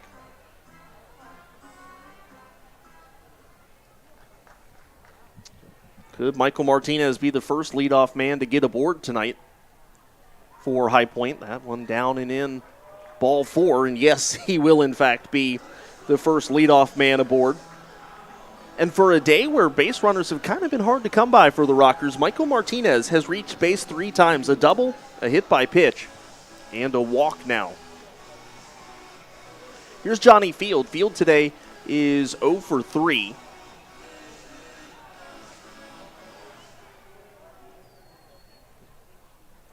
And Johnny Field does represent the tying run here in the bottom of the 8th inning. Boy, wouldn't this be a good time to break out of your slump. First pitch, high and tight to Field, and the count 1-0.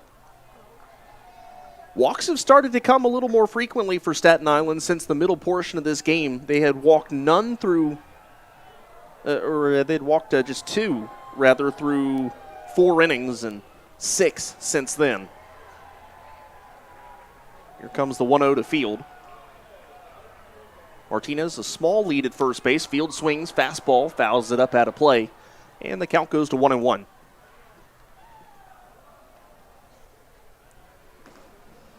Right-hander up in the bullpen for Staten Island. That may be Capellan.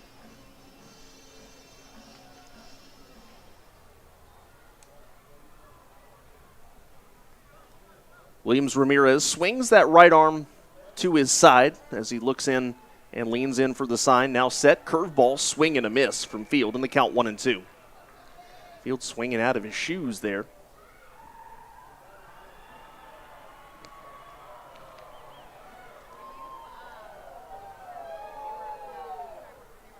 Couple fans around the bowl section of Truist Point trying to do the wave. Honestly, not that bad.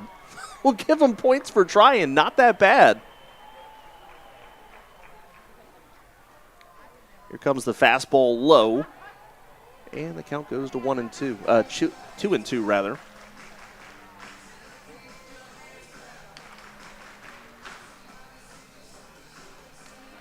That was good. I would give that a solid B+ effort on the wave. Also, I don't think I've seen that at Truist Point much this year. Or last year, for that matter. 2-2 coming to Field. Curveball. And he's able to stay with it and foul it off.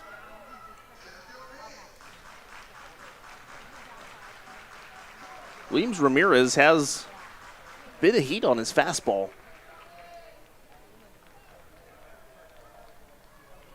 Which provides a decent amount of speed differential from the off-speed stuff. That slider or curveball, that harder curveball that Field missed for strike 2. Had quite a bit of movement. 2-2. High fastball. Field weakly waves at it. Strike 3.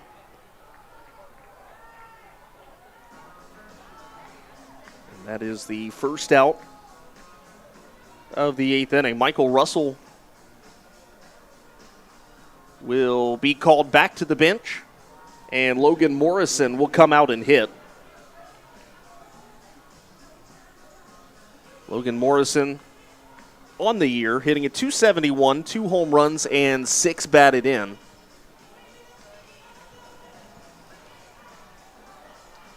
We'll see how that changes the Rockers defensively in the 9th inning, but for right now, Logan Morrison, it's pretty obvious the goal here. Morrison's job is to hit one over the scoreboard.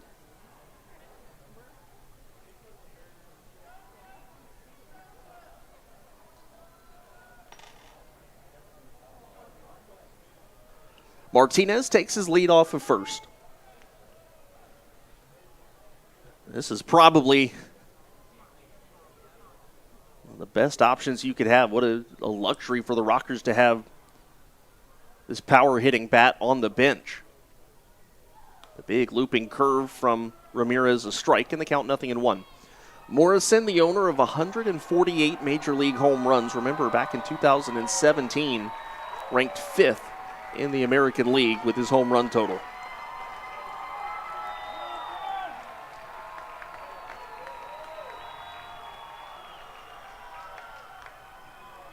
Morrison swings, fouls that off.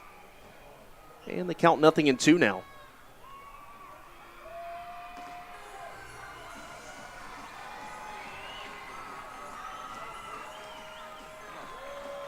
Big opportunity for the Rockers, would be a big punch of confidence for Ramirez if he was able to get Logan Morrison, but here comes the 0-2. Curveball, Morrison chases it, strike 3. And he's turned around to talk to Sumter now. And he is right up in his face. And here comes Jamie Keefe as well. Logan Morrison was unhappy with the strike zone. Now Jamie Keefe will have his third conversation with Jeffrey Sumter. And now he's starting to get a little animated. This may be the moment that Jamie Keefe lets all of his frustrations out, as it has been both teams. I'll be honest, it has been both teams unhappy with the strike zone tonight. But the Rockers have been very visible in their displeasure a couple of times. Jeffrey Sumter walking away as if that conversation is over. I don't know that Jamie Keefe is ready for it to be over. There are now 2 outs in the inning. Michael Martinez is over there at first base still. In jeopardy being stranded there is Mike Galino. He is in the on-deck circle. And now they're calling Galino back. It'll be Chris Proctor coming in to pinch hit. So Jamie Keefe making a lot of changes here in the 8th inning, trying to pull out all the stops to get the Rockers back either to tie this game or to take a lead. 2 outs here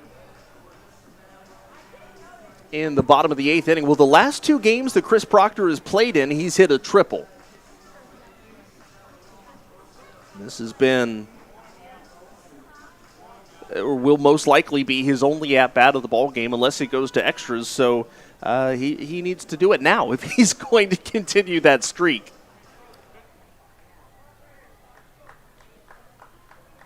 Proctor steps into the plate, or into the box, hitting .367, 9 runs batted in.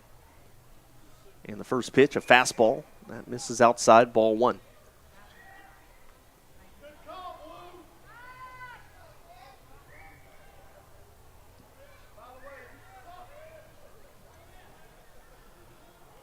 Martinez, an aggressive lead off of second, or off of first, rather. Here comes the 1-0. Fastball, Proctor hits this one on the ground right to the second baseman, Betancourt. The throw on to first in time. And the Rockers can't get anything going in the 8th inning. We'll see some changes going to the top of the 9th. Rockers trail it 4-2 on the Rockers Baseball Network.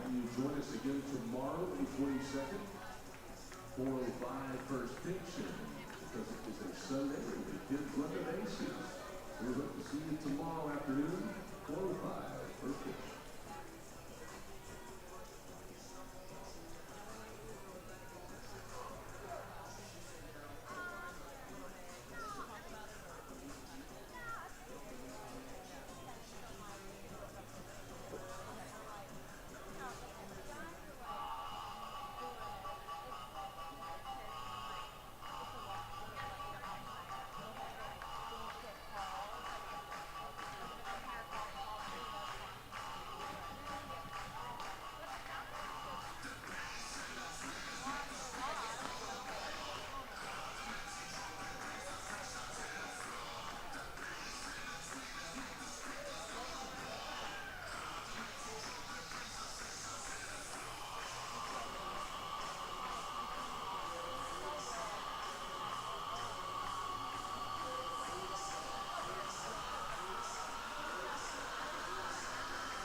Top of the ninth inning, and the Rockers have gone to the bullpen.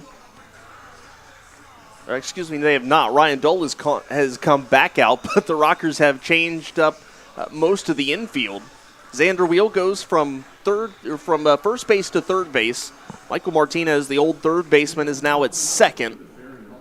He came in.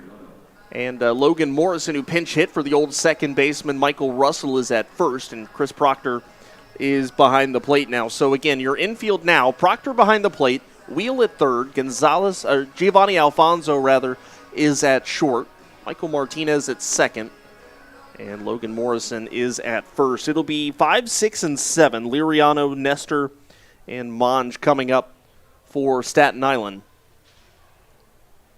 And the first pitch to Liriano was slider strike, and the count 0-1.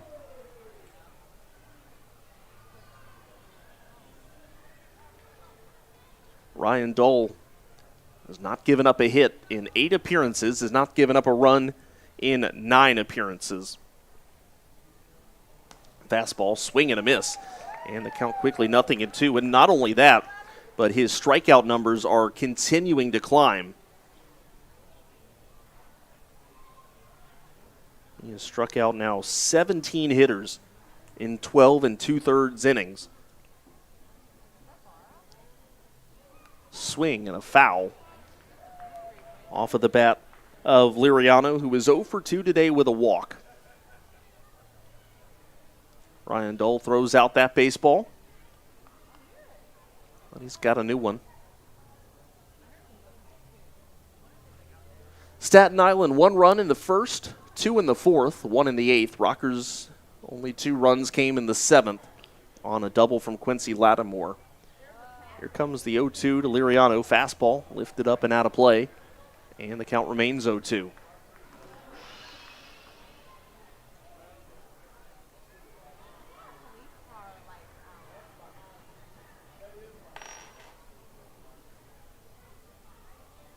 Rockers playing Liriano to pull. Xander Wheel down the third base line. Logan Morrison well off of the first base line. Here's the slider down and away. Tried to get Liriano to chase, but he did not do so.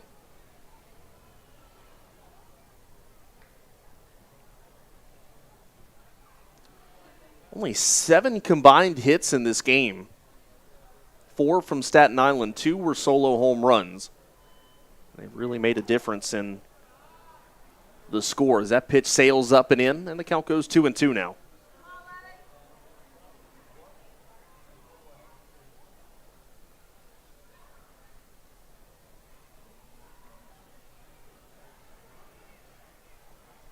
Dole comes set, 2-2 coming to Liriano, looking for that put-away pitch. Fastball, there it is, swing and a miss, strike 3. Ryan Dole has recorded now his second strikeout of the game. That gives him 19 on the year. Ryan Dole now ranks third on the team in strikeouts. Tied for third, rather, with Brady Lale, who is no longer on the team as he had his contract selected by the Toronto Blue Jays a couple of weeks ago. Here's John Nestor, who's 1 for 3. But with his next strikeout, Dole will be the third pitcher this year to get to the 20 strikeout mark, and the other two were starters. As that pitch, a swing and a miss on the slider down.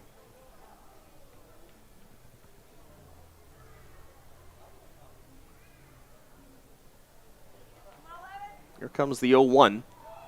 Another slider. This one must have just been outside. Proctor thought he had strike 2 looking, but doesn't get the call, and the count goes to 1-1.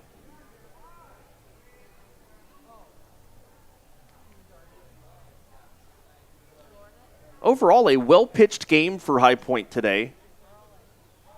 That pitch, a swing and a miss, blew the fastball right by him, and the count 1-2. Again, as we said about Andrew Church's performance earlier today, only made the 2 mistakes on the solo home run balls. Otherwise, looked like Church put a really good outing together. Here comes a 1-2 to Nestor. Fastball down at the shoe tops, and the count goes to 2-2. 6-game homestand ends tomorrow. 4:05 the first pitch time. Grab your tickets at highpointrockers.com. For Family Fun Day presented by Bethany Medical Center. Kids under the age of 13 can run the bases after the game. As that off-speed pitch hit in the air to left field, Aklinski covers the ground, makes the catch. That's the second out of the 9th inning.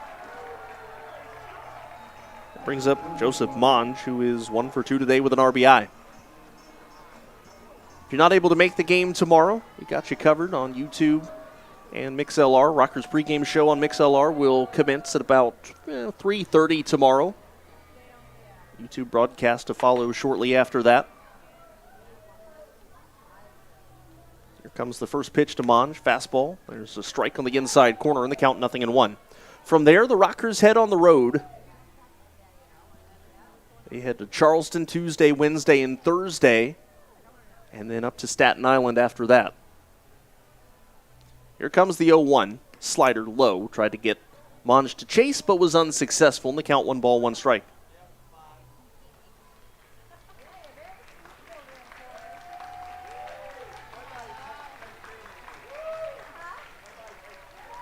Here comes the 1-1. Dole holds the set, now kicks and fires with the fastball. Popped up out of play. First base side, and the count 1-2. Well, Ryan Dole looking for what has become a regular occurrence with him, and that is a 1-2-3 inning. How about the strikeout to walk numbers for Ryan Dole? 1 walk and 19 strikeouts. This is a guy you could see getting picked up very, very soon. Fastball at the knees, doesn't get the call. And the count 2-2.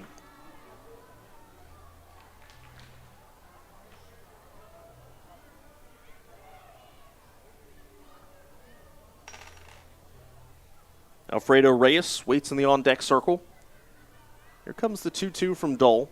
Slider, broken bat, and that is cued down the first base side foul, but that bat shattered on the slider from Ryan Dole. And Monge only able to get a piece of it. Nasty pitch from Dole. In the bottom of the 9th inning, the Rockers will have 9-1-2. That is Alfonso, Gonzalez, and Aklinski coming up. And again, most likely they will be facing Victor Capellan.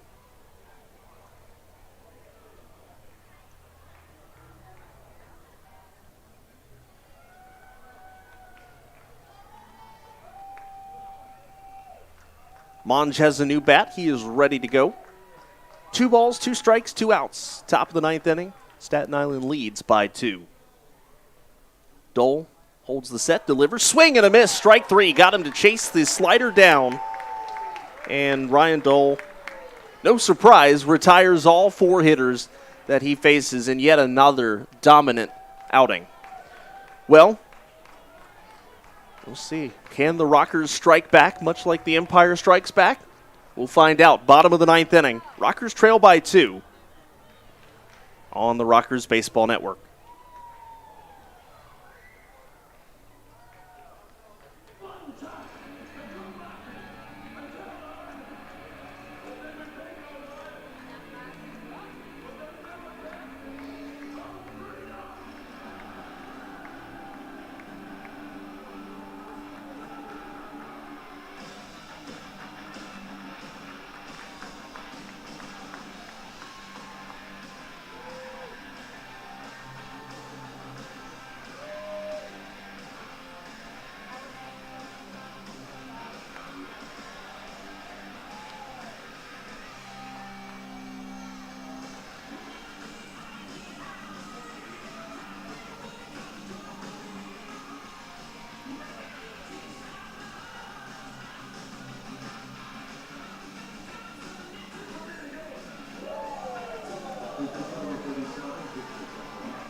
Well, we go to the bottom of the ninth inning. It's the Staten Island closer, Victor Capellán, coming in relief. Capellán looking for what would be his 3rd save of the year. He's 2 out of 3 in save appearances this season. The record 1-0, the ERA 3 even, 4 walks, 8 strikeouts. Opponents, though, hitting .257 against him. The Rockers will have to get it done with their 9 1-2 hitters to start this inning. Alfonso, who has reached base twice, Gonzalez, who has reached base twice, and Aklinski, who has reached base twice. Capellán in his 9th Indy Ball season, spent last year with York.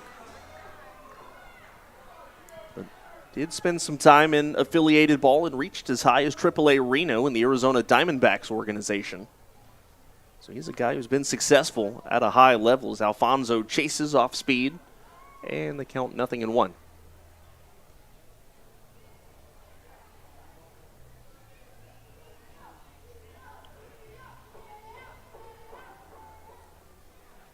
Rockers had some ninth inning magic yesterday. That was to break a tie. They'll need 2 runs tonight to get to a tie. Capellán's fastball outside, and the count goes to 1-1.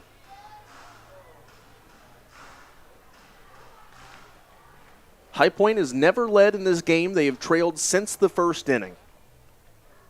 A game that was delayed 37 minutes due to a passing storm system. Here comes the 1-1 to Alfonso. Hits it on the ground to third. It's off of the glove of the third baseman Aguilar, and Alfonso will reach. The leadoff man is aboard on what should probably be an E5. Jay Gonzalez is the batter. That looked like a routine play.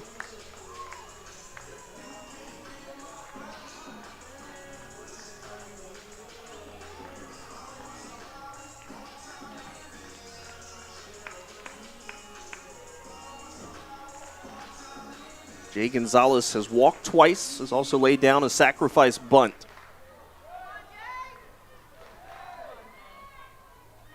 He represents the tying run.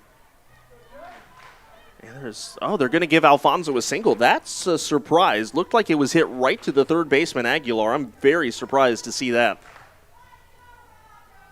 First pitch to Gonzalez, a strike on the inside corner, and the count 0-1. There is a lot of gap, if Gonzalez could shoot one the other way, between the third baseline and the third baseman, Aguilar.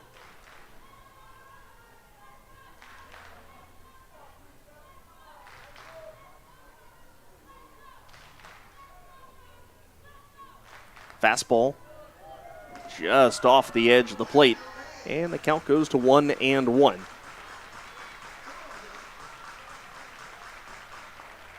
Again, Gonzalez is the tying run. Rockers would need to get him aboard and then have Aklinski extend his what is currently an 8-game hitting streak, as he is hitless tonight.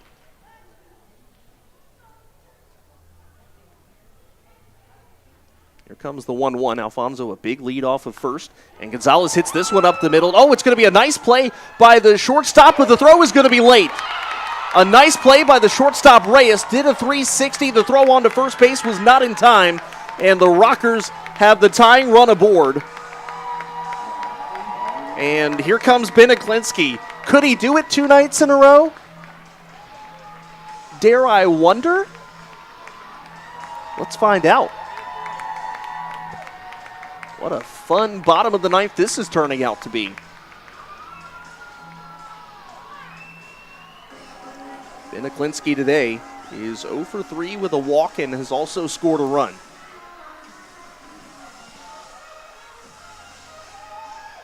Xander Wheel waiting in the on-deck circle. Nobody out with a tying run standing at first base.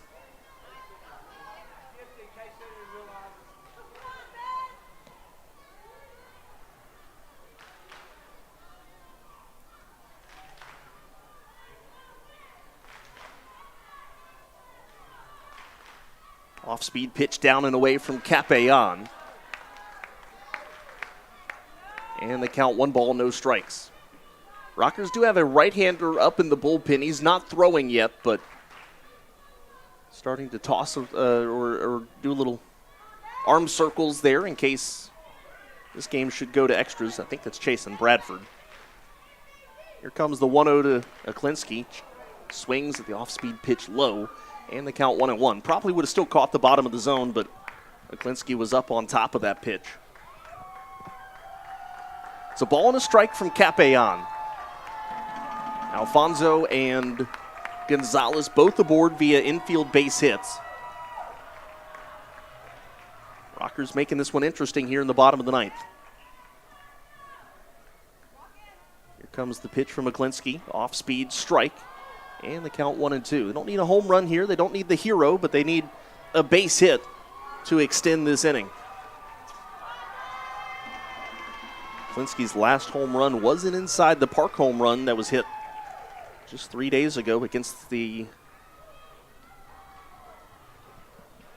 Lexington Legends. Here comes the 1-2. Capeon's fastball. Aklinski shoots it right field side. It's a foul ball. Oh, man, if he had kept that one fair, that's a double into right.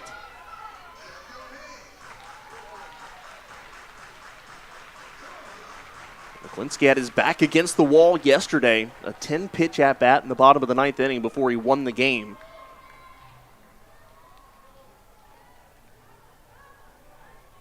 Alfonso takes his lead off of second. Gonzalez off of first, Jay not being held on. Capeon set. Here comes the 1-2. Capeon holds the set, now turns and fires. Off speed outside. And the count goes 2 balls and 2 strikes now to Aklinski.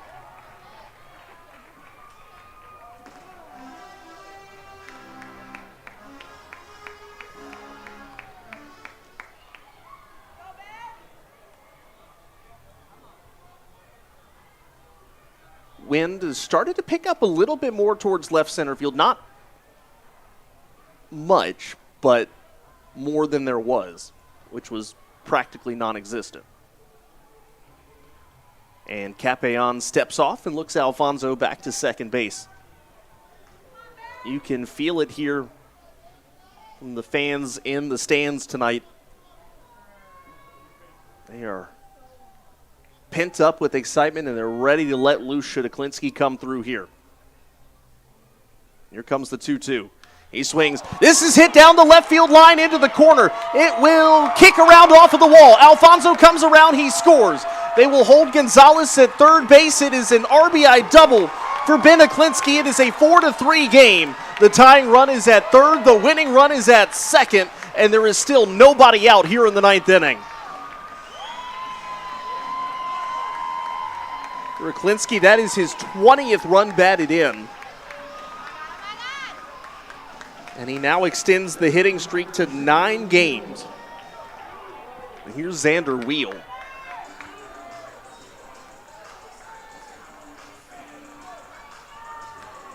Infield has come in for Staten Island. As Jay Gonzalez at third base with nobody out is the tying run.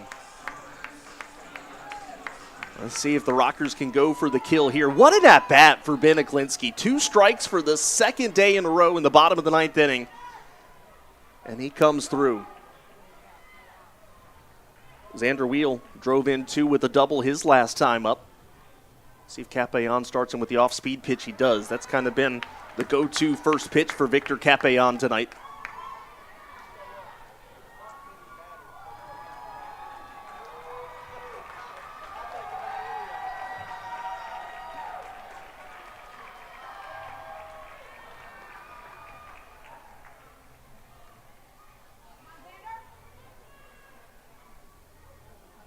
Here comes the 1-0. That's outside. 2-0 now to Xander Wheel.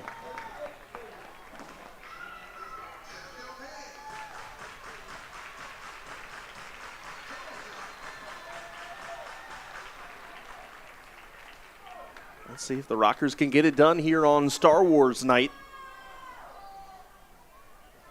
The rain has not dampened the spirits of the fans here. The party has gone on, and the Rockers can cap it off perfectly. If they're able to come back in this one. Here comes the 2-0 from Capeon. Wheel takes a fastball at the knees. That is a strike. And the count is 2-1.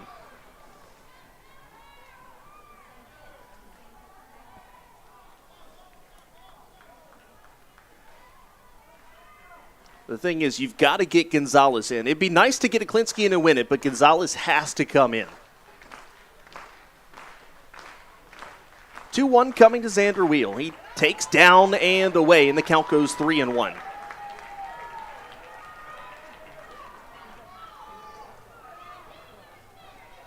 Nobody actively throwing in either bullpen. This is Capeon's game to either close or lose.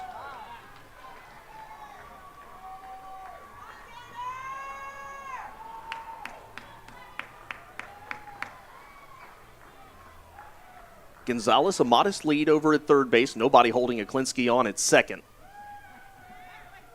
Here comes the 3-1, and that is low to Xander Wheel. And the bases are loaded for Quincy Lattimore.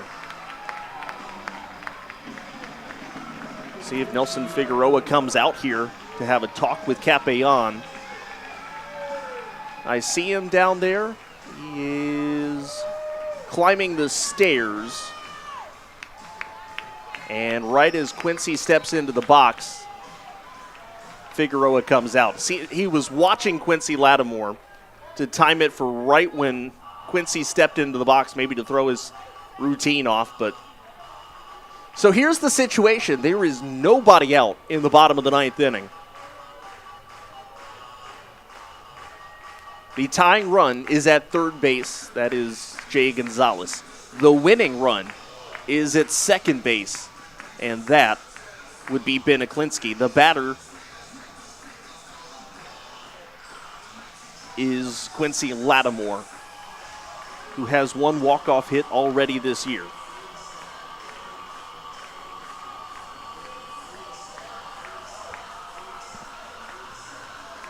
Anything here for the Rockers, even an out, is not the end of the world. The only thing you cannot have in this situation is a double play. The Rockers need to work with every single out they've got, so a double play is an absolute no-no, but everything else you can work with. Even a strikeout's not the end of the world, but that double play ball here would be a killer. First pitch coming to Quincy Lattimore here in the bottom of the 9th with the bases loaded. Big swing from Lattimore, strike 1. Quincy today, he is 1 for 4 with the 2-run double. It is 4-3, bottom of the 9th inning. Capeon delivers 0-1 fastball. Lattimore fouls that off, and the count 0-2. Michael Martinez in the on-deck circles, and Johnny Field to follow him. Gonzalez, the runner at third. Aklinski, the runner at second. Wheel, the runner at first.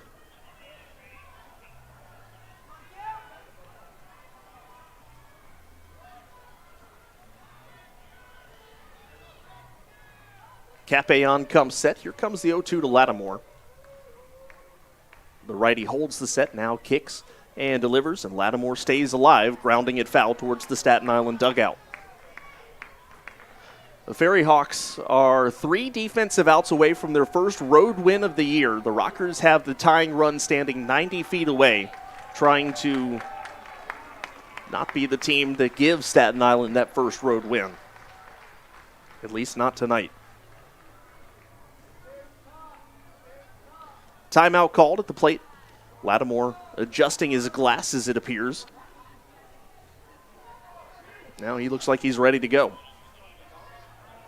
Another 0-2 coming from Capayon. Runners take their leads off of their respective bases. Nobody held on.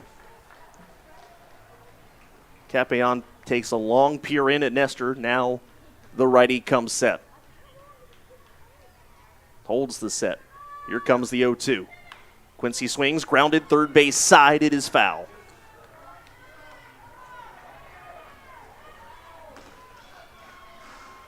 You can feel the nervous tension here at the ballpark.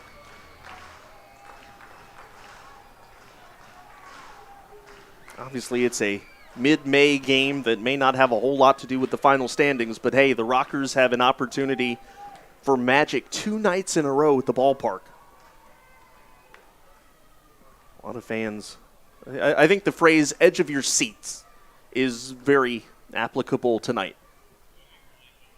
Here comes the 0-2. That's down low. Lattimore chased it, strike 3. That is his 3rd strikeout today. That is the first out here in the 9th inning. Here's Michael Martinez. Martinez has reached base in each of his last 3 plate appearances. A double, a hit by pitch, and a walk.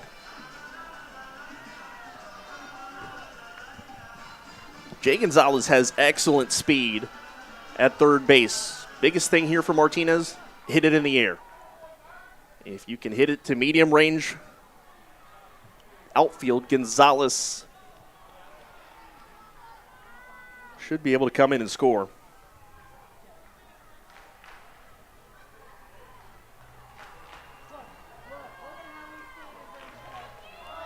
Capayon is content to take every bit of time he can possibly take. Michael Martinez finally asks for time.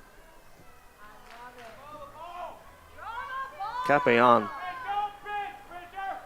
seemed as if he had no intention of throwing a pitch. He was just going to wait until Michael Martinez finally stepped out. First pitch coming of this at-bat. Tying run still stands at third. Capayon delivers. That's down low, 1-0.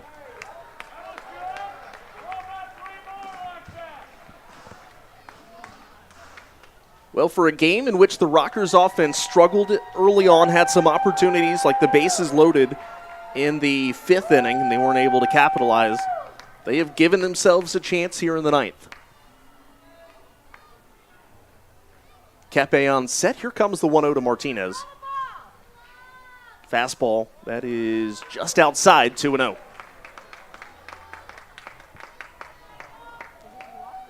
Johnny Field in the on-deck circle. And Logan Morrison behind him.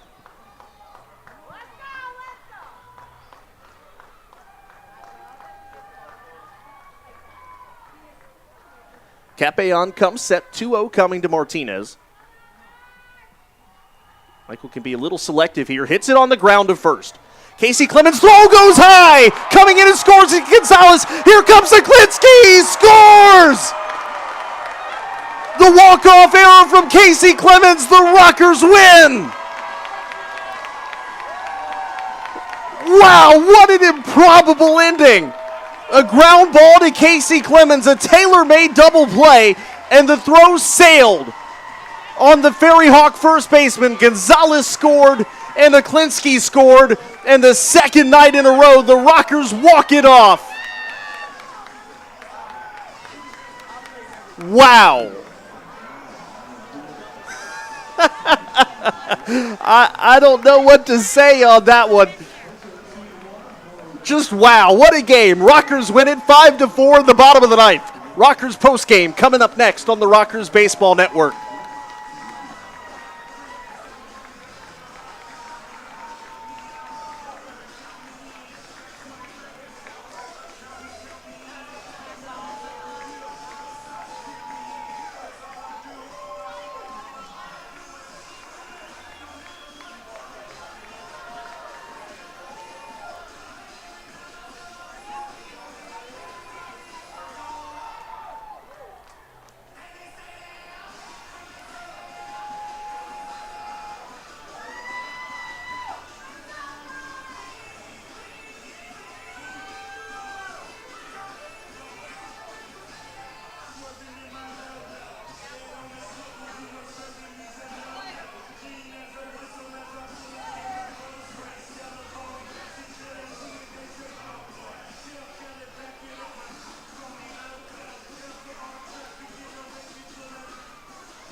Welcome into the Rockers postgame show. I don't think weird even begins to describe the way this ball game ended tonight. The Rockers trailed from the third batter of the game all the way to the final batter of the game, but they get it done 5-4, the final score tonight. Well, the third batter of the game was Casey Clemens, and it's fitting that he is both responsible for the beginning and the ending scoring of this game. Casey Clemens leads off the scoring with a solo home run with 2 outs in the ninth inning, or in the first inning, rather. Makes it a 1-0 game. In the fourth inning, Brandon Wagner, a leadoff home run to make it 2-0 off of Andrew Church. A couple batters later, an RBI base hit from Joseph Monge makes it 3-0. Rockers would make it 3-2, though, in the seventh. The 2-run double from Quincy Lattimore that ended with Xander Wheel being thrown out at the plate makes it a 3-2 ball game. But Staten Island would get that run back in the top of the eighth inning on a sacrifice fly from Brandon Wagner. To the bottom of the ninth we go. Giovanni Alfonso leads off with a base hit, followed by a base hit from Gonzalez, followed by a RBI double from Ben Aklinski that scored Alfonso and made it a 4-3 game. Xander Wheel walks to load the bases, and Quincy Lattimore strikes out. Michael Martinez, with the count 2 balls and no strikes, hits a chopper to first base to Casey Clemens. Looks like a tailor-made 3-2-3 double play ball to home to get Jay Gonzalez and back to first to end the game, but instead the throw sails on Casey Clemens. Gonzalez comes in and scores, and before the FerryHawks were able to recover the baseball, in 2 came Ben Aklinski, and the Rockers win it improbably tonight, 5-4. Your final score. Ryan Dole picks up the victory. The losing pitcher tonight is Victor Capean. Line score: 4 runs on 4 hits and that 1 error for Staten Island. 5 runs on 6 hits and no errors for High Point tonight. Final time of today's game. It was actually a pretty quick game once they got started. 2 hours and 53 minutes. The official start time, or the official time of game after we started, 37 minutes behind schedule. Attendance, a good one. I thought last night was good. This one thumped last night. 2,701 at the ballpark tonight. Let's take one last look at the Atlantic League scoreboard for the evening. Gastonia beats Charleston 6-4. Deck McGuire now 5-0 on the year as the Honey Hunters continue to stay a half game ahead of the Rockers. York beats Lexington 11-5. A big win for the York Revolution, who've just been struggling to find consistency this year. And for York today, it's the home run parade. Nelly Rodriguez hits 2. Josue Herrera hits 1. And Troy Stokes Jr. as well. Nick Travieso only pitched an inning and a third, giving up 1 run. You certainly hope there's not an injury situation there. But again, York wins it by a final score of 11-5. Extra innings, the 11th inning to be exact. Southern Maryland and Long Island all tied at 6. Injuries: Preseño and Sandy Baez, the 2 pitchers who are dueling in that game right now.